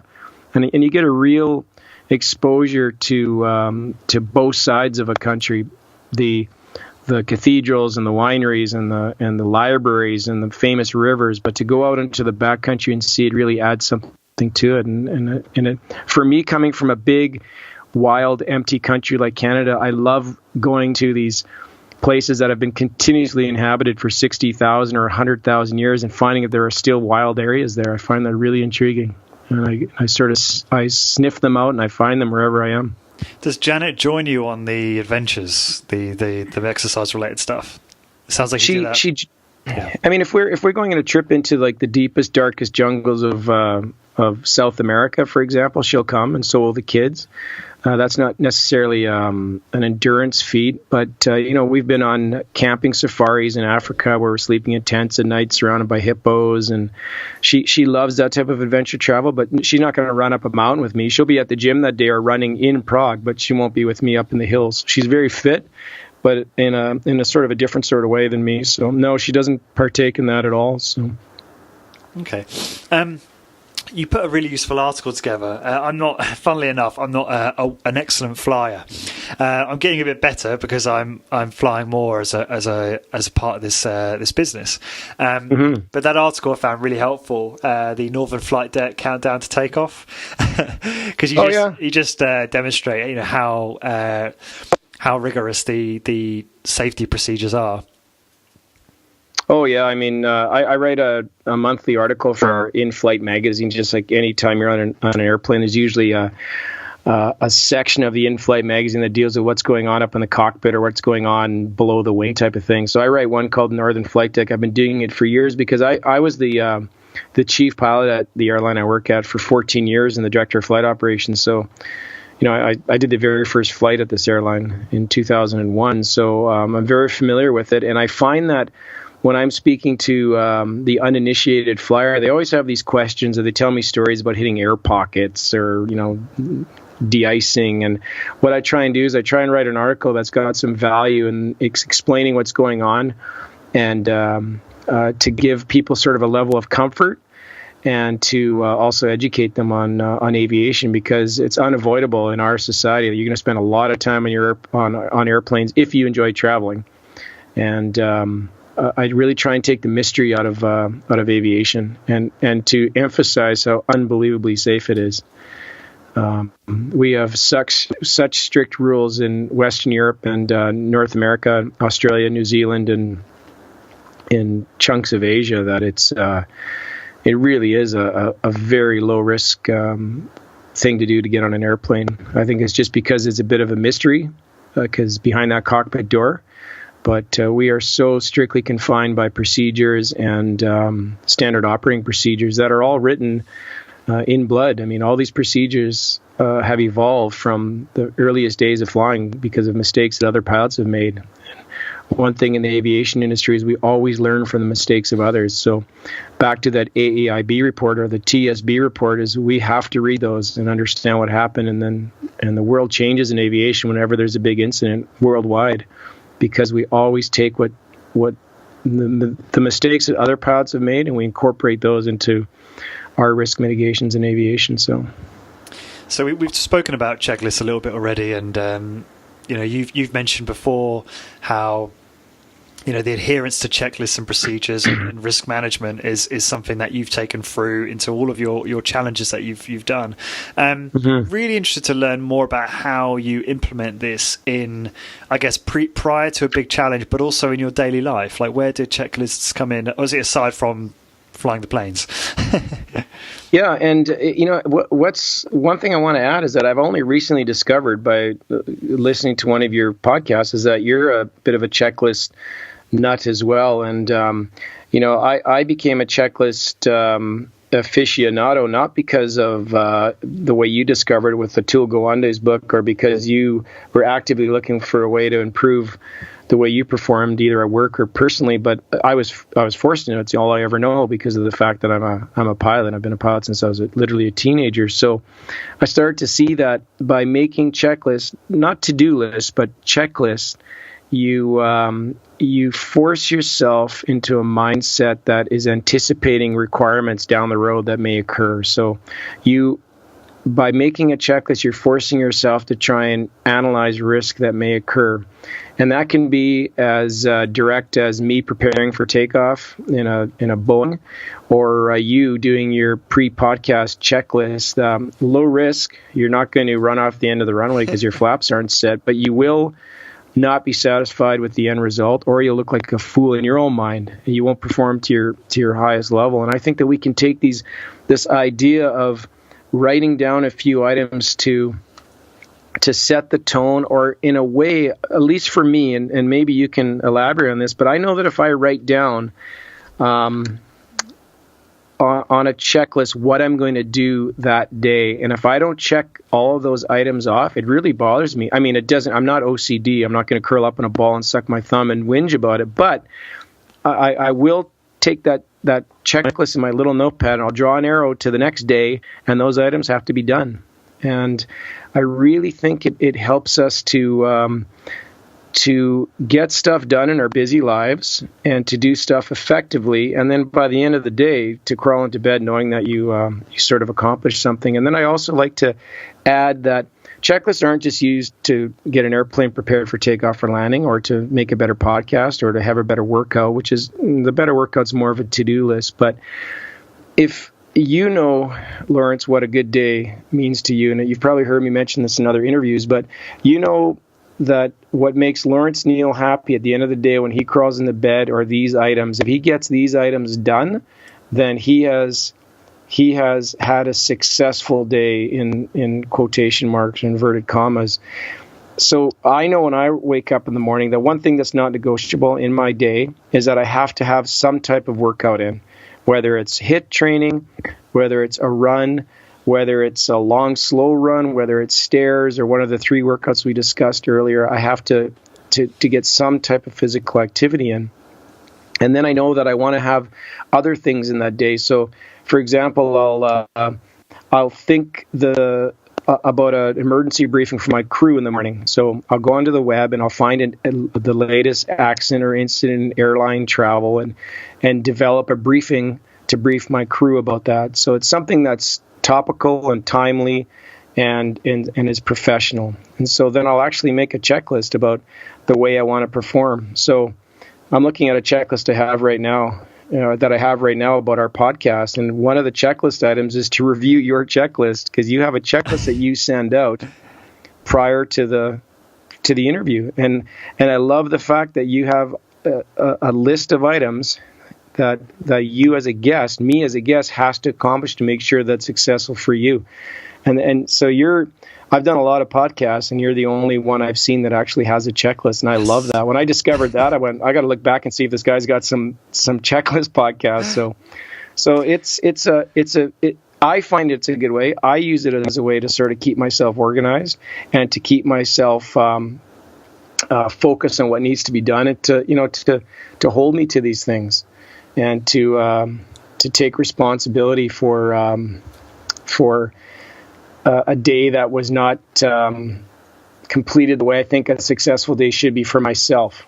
So if that makes sense. Yeah, I totally agree. And this is really interesting because I find, at least for me in my business, in order to do everything well, it's so hard to remember stuff without having a checklist.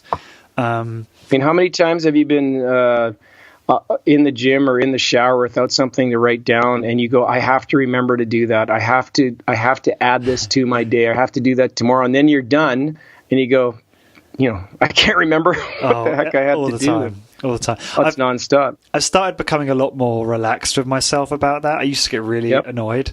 So I'm more chilled out. If I just forget, I'm like, if it's important, it will come back. But yeah, I have like Post-it notes by my bed with a pen, and I'll wake up at 2 a.m. and write something down, and my girlfriend will be like, what the hell are you doing? And it's just so that I can grab it and then do something with it the next day. And I kind of use a modified version of getting things done. It's like a whole time management system, although I deviate off it somewhat quite a bit. But no, I really appreciate you taking note of that checklist I sent to you, because it's really important to me that the audio quality of the episodes are as good as possible and always get better, because I'm starting to learn that, the content's obviously really important, but for it to get shared and for episodes to get lots of exposure and downloads, the audio has to be really great. It's still absolutely. Yeah, I've heard some fantastic content on various podcasts, but if the audio goes wrong, like one time during our podcast today, I had a notification that chimed in. You probably heard it. I didn't. That came in, and when I'm listening to a podcast and that happens, I just cringe, because my job my role as the person being interviewed is to give you a true, solid content delivered with quality, because your listeners want a quality listening experience. They don't want background noise or a dog barking or Skype messages chiming in. So I think it's critically important. I love the fact that you use checklists. You're a man after my own heart when it comes to that. Do you use them for more trivial things? So, for instance, if you go on holiday, do you have checklists for stuff like that for vacations? Absolutely. Janet just found one laying beside her bed yesterday. It must have had 100 items on it, and it was called Corsica, because I had tried to fly a couple of weeks ago to Corsica to run the length of Corsica. I had some days off. But because as an airline employee, I travel standby, I ended up getting bumped off the flights and only made it as far as New York and had to come home. But yeah, I use checklists all the time. There's for something like you and somebody like your listeners, there's a really interesting book. It's called The Nuclear Navy, and it's about the man who's responsible for building the first U.S. nuclear submarines. His name is General Hyman Rickover, Rickovr. And he was a hard-driving OCD type U.S. general, but he's got some really interesting management techniques. And we're talking about not getting too wound up if you don't accomplish something. But he's got this quote, and I've actually written it down here after I listened to your podcast about checklists, and he's got this fantastic quote. So in 3 years, he was tasked with designing the first nuclear submarine in the U.S. and getting this thing launched. I mean, an unbelievable task, especially since nobody really knew how nuclear power worked at the time, but he did it. And when it comes to checklists, or getting things done, he has this quote. He said, and this is from a really good friend of mine, a mentor named Kirk Bailey. And he sent me this book, and I dove into it. And he said, deciding what needs to be done is easy, but getting it done is more difficult. Good ideas are not adopted automatically. They must be driven into practice with courageous impatience. And I just love that quote, that it's so easy to have a good idea, but I think by using a checklist, it holds you to the physical act of writing it down or typing it if you want to use some type of app to type it into. Is like, I use Evernote, just like you do, I think. Yeah. But these ideas must be driven into practice with courageous impatience, and I think one of the ways you can do that is by writing things down, and it really helps. I would ask anybody that wants to sort of improve the way you go about your day, or make it better, let's say, is to develop some checklists, and you can use them for anything. Yeah, absolutely. I wanted to, before we started, obviously, I talked about some of the things I wanted to talk about with you. One of those things, which I suppose we have talked about a fair bit, is motivation and mindset. When researching for this, I just I enjoyed the process so much because you have such a fascinating story. But some of it is very moving, and I found myself in a co-working space shedding tears at the video about your son who passed away, sadly. And I wanted to understand, how does that event motivate you?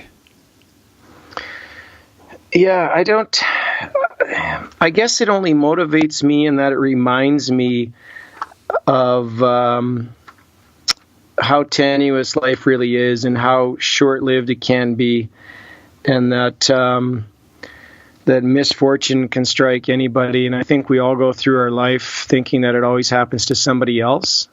And suddenly, when I get that call at 2:30 in the morning from the Royal Canadian Mounted Police, tell me my son is missing on the second largest river in North America canoeing, that I knew, and the constable knew, that what that meant. And I think I already lived a life with intention, and we all did as a family, and we were well aware that we weren't going to live our life in our retirement years, that we were going to experience it now and go hard at it. But I think what it does is it, first of all, it injects a hell of a lot of sadness into your life, and it's this existential pain that you never, ever get away from. But it's important to note that when it first happens, it feels like you'll never be happy again. But we're just as happy at times as we were before Richard died.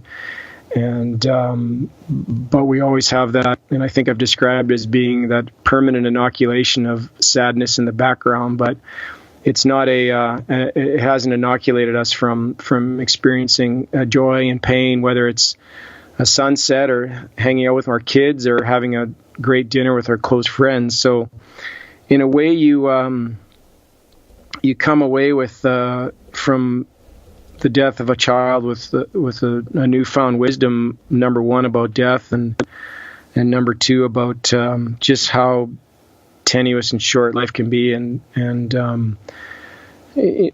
I tend to read a lot of writings from the Stoics, and there's a Roman Stoic, Cicero, who writes that no one has the right to be sorry for himself for misfortune that strikes everyone. And I don't feel particularly sorry for myself that we lost Richard, but as a dad, you feel incredibly sorry for him.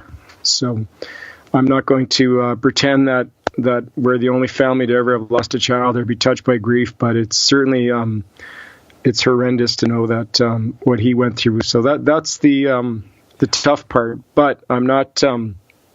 We went about this very deliberately as a family, and we didn't take it lying down. We went to as much counseling as we could, as much professional help as we could. We actively talk about it.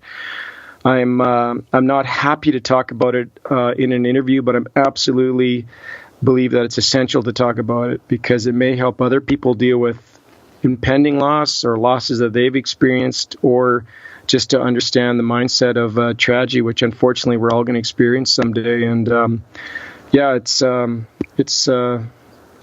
horrible and it's sad and it's life-changing in a way. But if anybody can take anything from Richard's death, it's that it's a reminder that a 21-year-old at the height of his powers, one simple mistake, which in that case was not wearing a life preserver or a life jacket. I'm not sure what you call it in the UK, and a life jacket, and he was lost. Just one mistake, 20 meters from shore. So don't avoid going on the water. Don't avoid experiencing the outdoors, but just be safe about it. And a simple thing like wearing a life jacket would have saved him. And sort of on a similar but separate topic is we set up a Richard St. Germain River Rescue Fund when Richard died. We raised about $30,000, and what we do with that money is we've had life jacket trees built and put up along the river where he drowned, and I purchased close to 80 life jackets that hang off of those trees, and anytime anybody goes out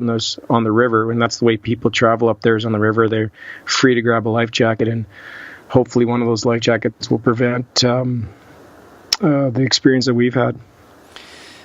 Thank you for sharing that. I know that's hard to share that, but I really appreciate it, and I'm sure the listeners do.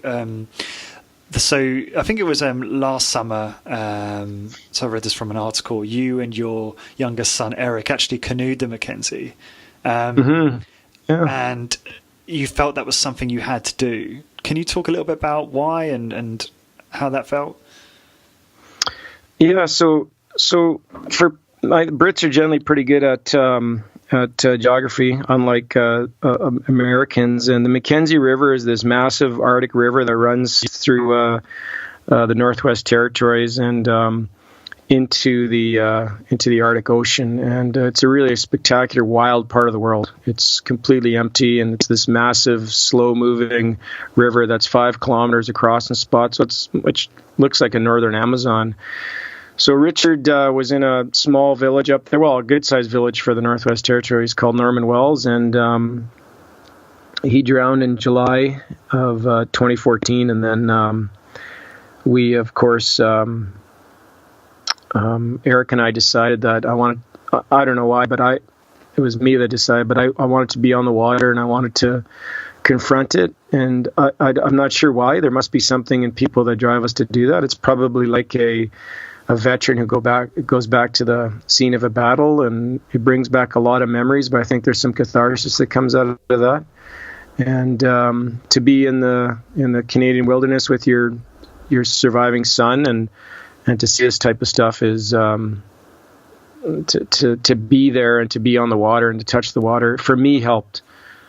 And so we canoed down this remote Arctic river called the Great Bear River, and with water so clean you could just dip your cup into beside the canoe and drink it. And we fished and we saw wildlife and we camped on the shore, and the natives up there had this tradition that you wouldn't go on the water without feeding the water first. One of their original beliefs. And so we just had this incredible reception in this beautiful town called Delaney, and the natives knew of Richard and they knew of what we had been through, and they just treated us like we were really something special. And they told us about this tradition, and they have this mix of animist and Catholic beliefs. And one of the things they said is whenever you go on the water, you feed it. And So every morning after breakfast, we would give the river some of our food, and we'd put our hands in it. We'd think about Richard, and we'd canoe all day, and canoe, and then set up a tent and just do what you do with your boy out in the wild, is camping and cooking over the fire and talking about his brother, and it was heart-wrenching, but I think it helped to be closer to where we lost him. Totally. Yeah. You mentioned Stoicism earlier, which was really timely, because I'm actually reading Letters to a Stoic at the moment by Seneca, and there's just so many gems in there, and I completely agree that there are some really good pieces in there about dealing with family loss and grieving and that type of thing.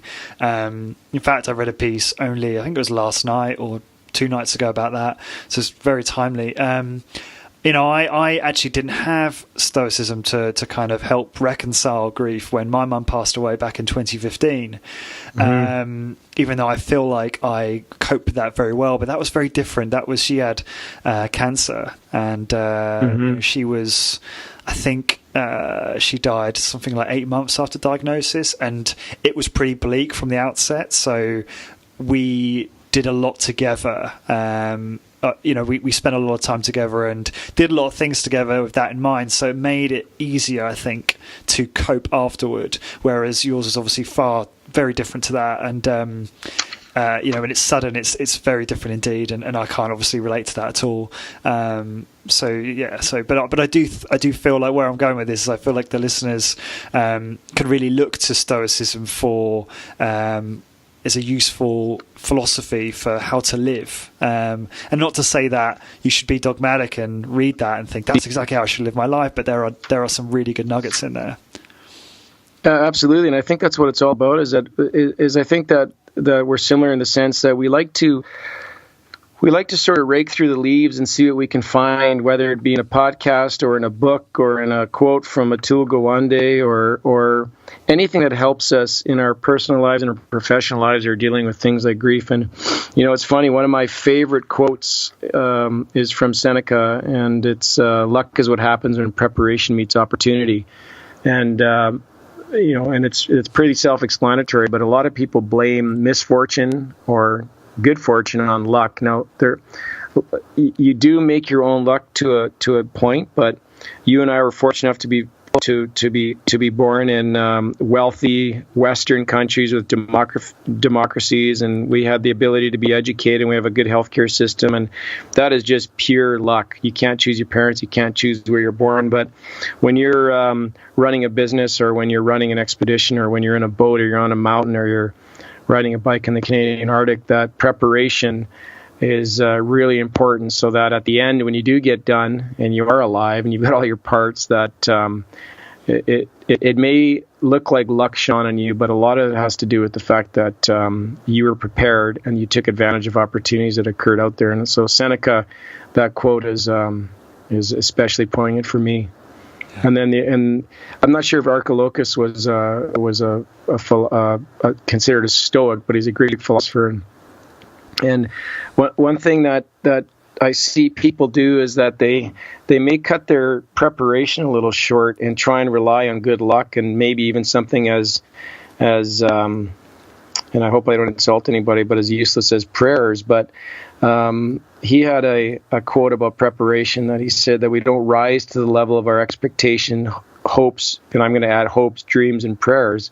We fall to the level of our training, meaning that when something goes wrong, no matter how much you hope, no matter how much you pray about it, the only thing that's going to get you through is the preparation that was done ahead of time. And that's certainly what we live and breathe in aviation. I'm not going to hope that I can fly away from an engine failure right as I'm lifting off the ground. I just know what to do because I've done it 1,000 times in training. And that preparation is what's going to get you through. So hoping for something's not good enough. You have to do the work and you have to do the preparation. So on the topic of Stoics and Stoicism, I think I'm an accidental convert to Stoicism, but it certainly has some nuggets in there, like you said. Yeah. This is going to sound really out of left field, but you spoke about the moments of joy that you still experience now. How is it, and this is something that I think I wrestle with occasionally, especially in conversation with people, but how do you think about happiness? Wow, that's a deep question. How do I think about pursuing happiness, or how do I think about the definition of happiness? The former, pursuit of it, I suppose, is probably a better question. Yeah, it's the reason that we do what we do, meaning the reason that you spend time with your loved ones, the reason that you work out, the reason that you spend time in the outdoors, the reason that you want to excel at business is because you want the joy that comes with success. You want the joy that comes, and success has a bunch of different definitions, obviously, but the reason we do this stuff is just joy. That's right. We don't do it for, I mean, you may get joy out of driving a fancy car. You may get joy of having the biggest house on your block and wearing the nicest Rolex and that type of thing. But in the end, if that's what gives you joy, that's what gives you joy. But the reason we do this stuff is that joy. I think you can equate that joy with happiness and at least contentness. I'm not really sure what the definition of happiness would be, and I don't know if it's, for in our case after losing a child, if it's blunted in any way, but it's always accompanied with that tragedy in the background. But I don't think it prevents us from what we call, what most people would define as being happy. So it's obviously subjective, but I think the reason we do what we do in life is because we want to get joy out of things and we want to be happy. And if joy means that you want to work at an orphanage in Uganda, or you want to stand up paddleboard across the English Channel, if you're getting joy from that and you're not hurting people in the process, I think they're both legitimate. Obviously, one has a bit of a higher calling, but and that will bring you happiness, I believe. Yeah, I agree, and I think that's the way to look at. I think something like happiness is that it's a byproduct of doing things that you enjoy. Be it pursuing an entrepreneurial goal, or an outdoor adventure, or fill in the blank. It's not the pursuit of happiness that'll make you happy. It's the pursuit of doing those things that will produce happiness as a byproduct. But it's fleeting, and one should not expect to feel happy all the time, because then it's, in my experience, relatively meaningless. Absolutely not. Yeah, absolutely. Absolutely not. You can't always expect to go through life unscathed with tragedy or pain or feeling down. But I guess it's the way you handle it and the way you decide to deal with it. I mean, Mallory's got the one famous quote, is that, and it's at the end of one of my presentations, one of my slideshows I do, I close with this, is that what we get from this adventure is just sheer joy. And joy is, after all, the end of life. We do not live to eat and make money. And, that's what it's about. That's why we do the things we do. And I may find joy differently than other people, and you two do as well. But I think as long as you're doing something that's not hurting anybody else and you're getting joy from it, then it's, or hurting the environment, for example, then I think it's a worthy goal. Yeah, I'd love to see you speak. I've sort of seen snippets online, but how often do you do that now, the speaking engagements? Yeah, about once a month, and I'd like to do more. I really enjoy it. I just love it's so frankly flattering and shocking what people get about these stories that I just take for granted. And I've been so fortunate to do so many really things that I guess people find really interesting. And I think we all want to know, we spoke about this earlier, but I think humans in general want to know what happens when Mallory disappears and Irvine disappear in the mist on the shoulder of Everest and they're never seen again, or when a boat disappears over the horizon beyond the waves, is that we all want to know what happened out there. And I love coming back from beyond the waves and above the clouds and telling the stories, and everybody takes something different out of it. I don't consider myself a motivational speaker. I'm not going to be telling a real estate agent how to sell more houses. But I think some of the insights that I've had living life sort of at the edge, and then dealing with things like being an airline pilot and dealing with tragedy. I think there's some valuable information, insights that I've been fortunate to get, and people love it. And I would ask all your listeners to go to my website and check it out. And if they want to book a talk, it's really easy to contact me. I really enjoy sharing this stuff, and I've got some pretty fantastic images and videos from as disparate places as the middle of nowhere in Iraq to the Canadian Arctic to jungles of South America. So it's quite varied. Cool. Yeah, we'll be sure to grab those details before we wrap up. Few more questions before we close. What does the first 90 minutes of an average day look like for you? Because I'm just before you answer that, I'm a bit puzzled as to how you manage your time, because are you a full-time pilot, but then also you're doing these adventures / going on traveling with your wife and kids and doing all this training. I'm like, how does he fit it all in? So can you speak to that, and then also just give us a snapshot of the first 90 minutes of your day?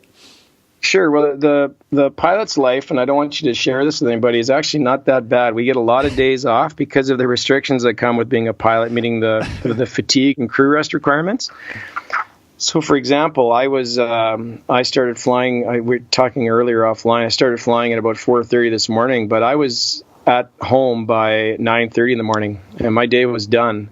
So, very early morning on the days that I fly. Generally, I usually fly the morning shifts, and then I'm done for the day. So, imagine that. I can usually get away with a 30 or 45-minute nap if it's a really early morning, and then whatever I can jam in a day, I can jam in. So that's our secret. Don't share that. Pilots have a very good life when it comes to time off, at least as an airline pilot. And then the first 90 minutes, I like to get up early. I don't sleep in. I very rarely ever sleep in. And a sleep in for me would be 7:30. I like to be up by 5, maybe 5:30. I like some time by myself. I make a coffee, like a good strong Americano with good espresso, Fratello espresso. They're going to put that in here in Calgary. They make fantastic coffee. Excellent. I'll have that with some full-fat cream, and that's it, just an Americano. I generally don't eat breakfast now. For the past several months, I've just been not eating breakfast. Later in the day, I'll have that shake we spoke about. And then as I'm having that coffee, with nothing on, we have the equivalent of the BBC here called the CBC, and it's I listen to that religiously. It's our national broadcaster, so the radio will be off, no CBC at the very first part of my day, and I write down my checklist of what's going to happen that day. And as detailed as I'm going to find an example here. We went for dinner with some good friends the other night, and I said to in the checklist item was to interject less and listen more. And then I put a list of topics I had to remind myself to talk to them about, because you want to show that you know what's going on, right? So, but even though I may not reference that checklist again during the day, because I wrote it down, it's going to be sitting there in my mind. And I think that I'll be, a better dinner guest and a better friend just because of that. And then I'll write in there, I'm just going through my checklist book right now. Have you been guilty of interjecting in the past? Is that what? Yeah, has someone told you that?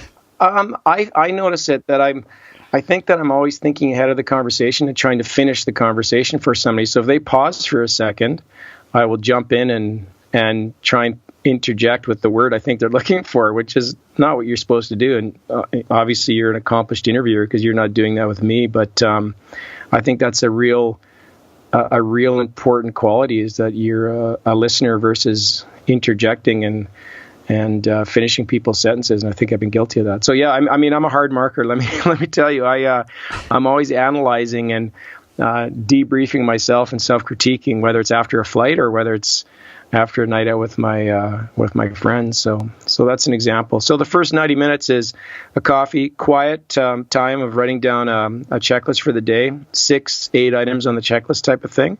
And then depending on the day, depending on when I'm flying or what's going on, if it's this is going to sound ridiculous, but if it's a later check-in, like I have a check-in that's at 6:10 in the morning, I'll get up early enough to go to the gym, and it'll be a 40-minute session generally at the gym in the morning. And I live about 400 meters from the gym, so it's a very short jog down to the gym. I'll get that out of the way. But if it's an early morning like today, then I'll have to go in the afternoon. I'm not going to get up at 2:30 in the morning to go to the gym. It becomes becomes too early, and frankly, it's probably just not safe to be that fatigued. Obviously, when you're an airline pilot, so I have to really be aware of my my rest requirements as an airline pilot, and also, most of the time during the week, I can't even have a sip of wine because of the 12-hour rule that we have between flying and consuming alcohol. So that keeps me very clean.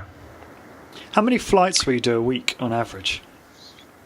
It's like how long is a piece of string? Every time it's different. So I do a mix of flying and what's called reserve, meaning I'm on call. When I'm on call, they can call me anytime between 5 a.m. and 7 o'clock at night, and I have to report at the airport within 90 minutes of that call. So it's always different. We don't have a set schedule. We bid for our next month's schedule on the 15th of the preceding month. So it's great. I mean, I have a very understanding, excellent airline called Canadian North. I've worked with the president of the airline since 1990. We know each other well. He supports my Steve Hancock. He's a Brit, by the way. He supports my my expedition habits, and the airline is very supportive of what I do, and they they publicize it, and I think they enjoy it. So that's really interesting. Talking about, obviously, we've spoken a bit about your training, your diet, and stuff like that, which was one of the kind of key things that kind of you suggested in the email to me about coming on the show to talk about. Although I think we've covered so many more interesting things. I actually think they've been the more trivial details. But just on that, how has your view on, let's take diet, changed over the last couple of years or in recent memory? Like, how long have you been eating this way versus now? Probably the same way that everybody who's keeps tabs on what's going on in the nutrition and fitness field, like yourself and the guests you have, is that when I started, I was the high carb guy. I was eating, multigrain pasta and multigrain bagels and whole grain porridge. I mean, I grew up on porridge, and I crossed the North Atlantic every morning eating porridge. And I mean, that diet obviously works. I mean, we've been doing that diet since people started farming. But I think the better diet that, at least that I've discovered, and that data, not anecdotes, support is reducing that glycogen load, reducing sugar, reducing carbs, and eating a diet that's high in proteins, healthy fats, and no sugar. Like lots of vegetables, obviously, but no sugar. Just keep the sugar out. And I don't eat a paleo diet. I don't call it a diet. I don't eat a primal diet. I'm not a carnivore, but or solely a carnivore. But I really believe in that type of eating. So, I can't stress enough. It works for me, and that's low carb, no sugar, high protein. No grains anymore, and lots of good protein, but and good fats. But I'm not a Trappist monk, meaning that if we go out for a fantastic dinner on a Friday night with friends, I will have some of the unbelievable rye bread dipped in balsamic vinegar and olive oil, no problem. But I might do that once every 10 days or once a week at most, and maybe once a month have a dessert. So. I'm not a monk, but I really enjoy this type of eating, not a diet, but of eating. So that's changed a lot, and I think it's the way everybody's changed, and the data seems to support it. When you listen to people like Tim Noakes, we listen to people like Mark Sisson and those types. I mean, they have the data that seems to support it. So, have you? Oh, geez, I've just completely forgotten the question I was going to ask you, so I'm going to move on to my next bit, and sure. Hopefully it will come back. Probably will. Yeah, it generally does. We talked a little bit about reading, your reading habits, reading about Stoicism. How much do you read now, and when do you make time for that? Yeah, I don't read as much as I used to, that's for sure. And I'm going to blame it on you. I'm going to blame it on podcasts. One thing that you don't hear a lot, but one thing you don't hear a lot about on podcast is the value of podcasts. Now, this sounds ridiculous, but just hear me out on this, is that you can listen to so much content on any topic, basically on planet Earth, by searching podcasts. And what podcasts allow you to do is you can do two things at once. You can go for a run, you can ride your bike, you can be at the gym, you can be rowing, and you can be learning something at the same time, which distracts you from the pain that you're experiencing, whether if it's an aerobic activity or at the gym, and you're also learning something. I really have to tell you that I got into podcasts. My now 16-year-old son, my daughter is into podcasts. They're both into podcasts, and they learn so much from listening to a wide range of podcasts, whether it's a show like yours or whether it's a show about politics, whether it's a show reviewing books, whether it's a show about travel, whether it's a comedy one. And it's incredible. It's a new type of media that is, unfortunately, so many people don't know anything about it. I mean, probably, a quarter of the people I talk to have, oh yeah, I've seen that app. What does it do? They don't know anything about it. And so my reading has dropped off a lot, and I blame it largely on podcasts, unfortunately. It's not such a bad thing. But I was a voracious reader. I mean, I'm looking at the stack of books that I have my laptop sitting on right now, and it's quite varied, and I guess it has a bit of an outdoor bend to it. But I grew up reading the typical stuff that boys who are into adventure read, young boys: Tarzan, Ernest Hemingway, some Canadian writers that are very famous, like Farley Mowat, and a lot of the stuff was focused in the north. The Canadian Arctic is a very special place to me, and I think it's one of the most treasured landscapes in the world. Once you be up there, I think it's empty and it's vast, and the people are incredible, and it's the last frontier on our planet is really the Canadian Arctic. It's wild and it's empty, and I read a lot of books about that, and of course that keeps drawing me back. So. Yeah, I'd love to visit there someday, see much more of that. Obviously, any reference I really have is documentaries and movies, but it just looks so amazing. So clearly, I'm very biased in response to your what you were saying about podcasts.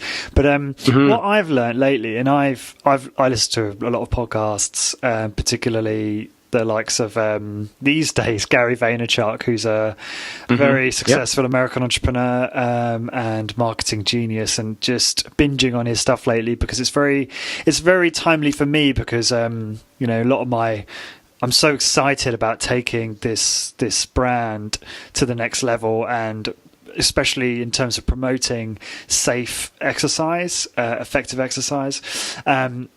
Now, so to your point, I've definitely reduced my volume of reading because of the amount of podcasts I listen to.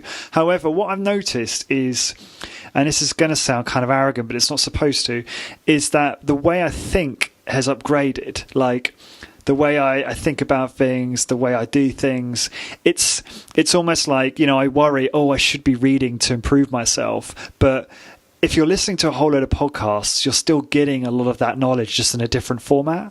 And it's still having a very positive impact. That's certainly what I felt for me, or found for me. Yeah, I get that same guilt. I get that exact same guilt. Like, I was looking at a book going, I should really spend an hour reading that book. And I thought, well, I can get something out of a podcast that could be just as valuable as that book, but at the same time, I'm going to be able to go for a run and do it.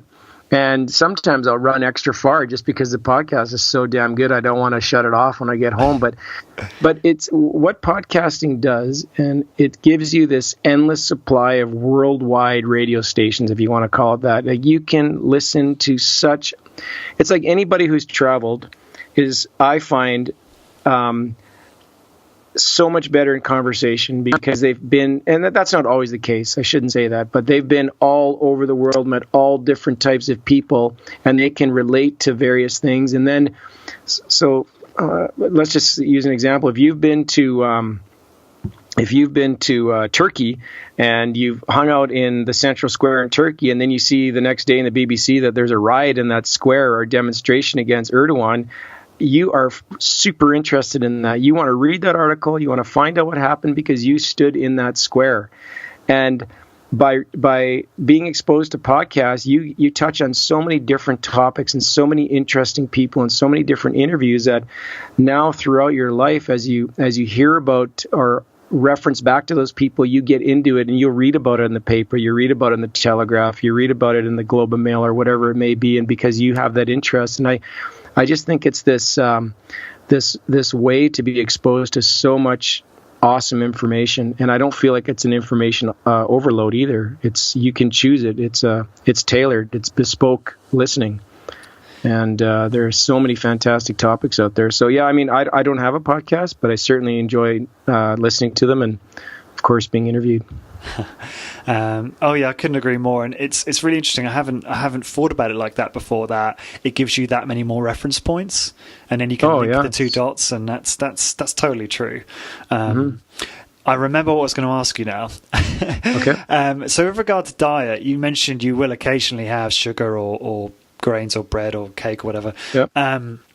Do you notice how bad you feel versus when you don't? Only if it's funny. The only time that's ever happened was, I've read about it and I've heard about it, and mostly heard about it on podcasts. People talk about, having a big dessert after living on, the type of diet that we live on, and feeling lousy afterwards. And about 3 weeks ago, we went out and I had a dessert. And it was, I don't know what it was, but it was some type of pie, sugary, fruity, with lots of carbs in it. And beautiful. Janet did too. And she follows it was beautiful. It was delicious. She follows the same exact lifestyle that I follow. And we both felt, pretty dodgy after. Our stomach did not feel good. And I don't know if that's what it was, but my guess is that if you are never exposing yourself to sugar and simple carbs, and then you get just a blast of it, that sudden glucose spike in your bloodstream probably causes that feeling. Now, I'm just speculating, but yeah, it's not like I felt lousy for a week or a day, but for several hours, I didn't feel very good. And then combine that with the guilt as well, but it was damn tasty. Yeah, no, it's just interesting because I find like I'm a canary in the mine shaft sometimes, like where I will eat so well for a long period of time and then have something bad or a day of bad eating sometimes, which is not good. Then it'll hit me like a sledgehammer. So just always interested to hear the experiences of other people that are eating this way, because there's not very many of us. So it's always valuable to get that perspective. And of course, you always have to temper that, and you have to wonder what the placebo effect is. You know what I mean? Right. Like, is it the fact that there's this guilt that you're feeling because you've been living so clean, and now all of a sudden you're putting this garbage in? But I do want to stress that one of the pleasures in life are great meals with good friends and a nice glass of wine or a really nice beer. So you want to be able to enjoy that too. And I mean, everybody loves good food, and there's nothing wrong with rewarding yourself, or maybe not rewarding yourself, but living a little bit if you want to include the odd cheat meal, if you want to call it that. So, I mean, I think I remember Tim Ferriss talking about in the 4-Hour Body that you can perform like a Trappist monk all week and then have one horrible cheat day of just eating whatever you want. So I don't really follow that, but it seems to be the data seems to support that you'll be okay. It looks like it does, and I know what you're referring to as a slow carb diet, which I actually used to do. I did it for a number of years, and my girlfriend does it actually, and it does work very well. But it's just one option to choose from when it comes to a way of eating. What's the best piece of advice you've ever been given? The best piece of advice. I was in the Andes when I was in my early 20s, climbing the highest mountain in South America. It's called Aconcagua on the Argentine-Chilean border. And I was by myself. I was 22 years old, and I met these two Germans who had been on the second highest mountain in South America. And one guy had got deathly ill at high altitude and spent about 7 or 8 days in his sleeping bag in very cold conditions. And he had at the last second purchased a really good sleeping bag in Germany, good to about minus 40. And his word of advice to me is buy the best sleeping bag that you can afford.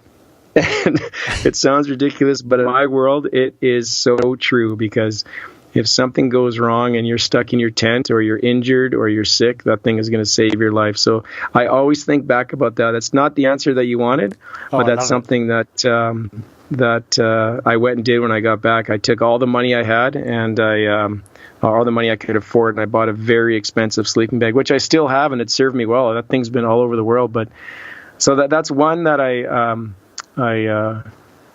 I always think about when I think about the best advice. But other than that, I can't think of sort of a pithy answer for you. No, that's a great answer.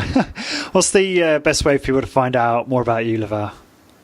Sure, I'm in the sort of typical social media world. I'm at Laval Saint Germain on Twitter, so that's LavalStGermain.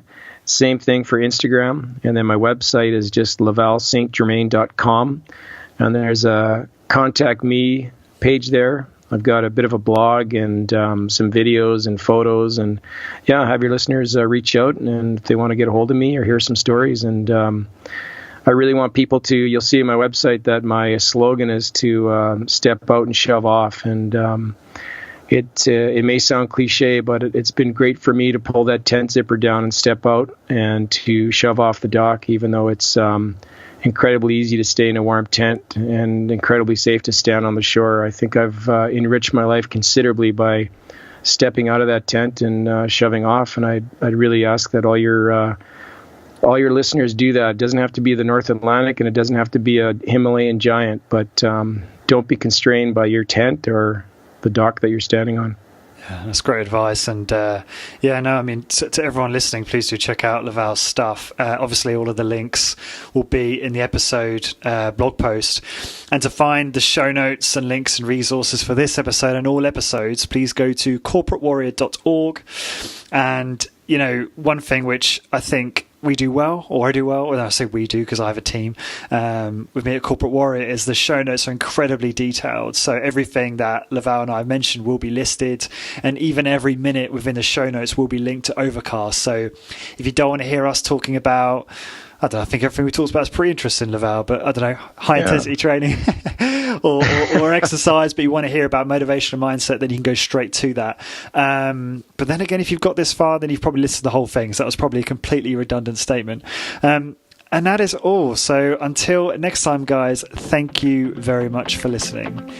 I hope you enjoyed that. Before you head off, head on over to corpwarrior.com to get your free ebook with 6 interview transcripts with some of my top guests, including Dr. Doug McGuff, Drew Bay, and Bill Day Simone, on how to optimize muscle gain, fat loss, and overall health in an efficient, effective, and sustainable way.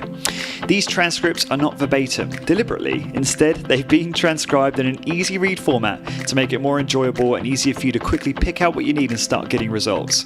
To get your ebook, head on over to corpwarrior.com, that's CORP warrior.com, and enter your email address. Then check your email for an email from me with a confirmation link. Once you click the link, you will be instantly redirected to a PDF version of the transcripts.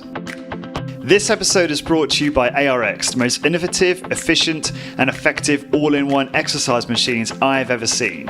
I was really impressed with my ARX workout. The intensity and adaptive resistance was unlike anything I've ever experienced. I love how the machine enables you to increase the negative load to fatigue target muscles more quickly, and I love how the workouts are effortlessly quantified. The software tracks maximum force output, rate of work, total amount of work done, and more in front of you on screen, allowing you to compete with your previous performance to give you and your clients real-time motivation. The ARX uses a computer-controlled motor to give you the exact amount of resistance your clients need 100% of the time. This means that the resistance can never become dangerous, is intuitive and simple to use, and can provide you with all of the results you and your clients are looking for in a fraction of the time. ARX is highly effective and efficient in delivering all of the benefits of exercise, including increased strength, muscle mass, cardiovascular conditioning, bone mineral density, and injury recovery. As well as being utilized by many high-intensity training trainers to deliver highly effective and efficient workouts to their clients, ARX comes highly recommended by world-class trainers and brands, including Bulletproof, Tony Robbins, and Ben Greenfield Fitness. To find out more about ARX and how you can get $1,000 off software licensing when you place an order, that's right guys, $1,000 off, please go to arxfit.com and mention Corporate Warrior in the How Did You Hear About Us field. So again, to get $1,000 off software licensing when you order, head on over to arxfit.com and enter Corporate Warrior in the How Did You Hear About Us field. This episode is brought to you by the Resistance Exercise Conference, the science and application of strength training for health and human performance. Would you like to learn from the top strength training researchers, network and connect with other exercise professionals from all over the world, join a welcome reception on a Friday night to build relationships with other strength training professionals, experience an early morning workout from an expert trainer to kickstart your Saturday, and get inspired, rejuvenated and focused on your strength training business? I certainly do, and that is why I am attending and interviewing all of the speakers at the event. The Resistance Exercise Conference will be held on the 9th and 10th of March 2018 in Minneapolis, Minnesota at the Commons Hotel. To get 10% off your entry fee, head on over to resistanceexerciseconference.com, click the registration button and enter Corporate Warrior 10 in the promo code field in PayPal. I'm very excited about this and I've wanted to attend for years. Sign up now at resistanceexerciseconference.com and get 10% off with promo code Corporate Warrior 10, and I look forward to meeting you in person.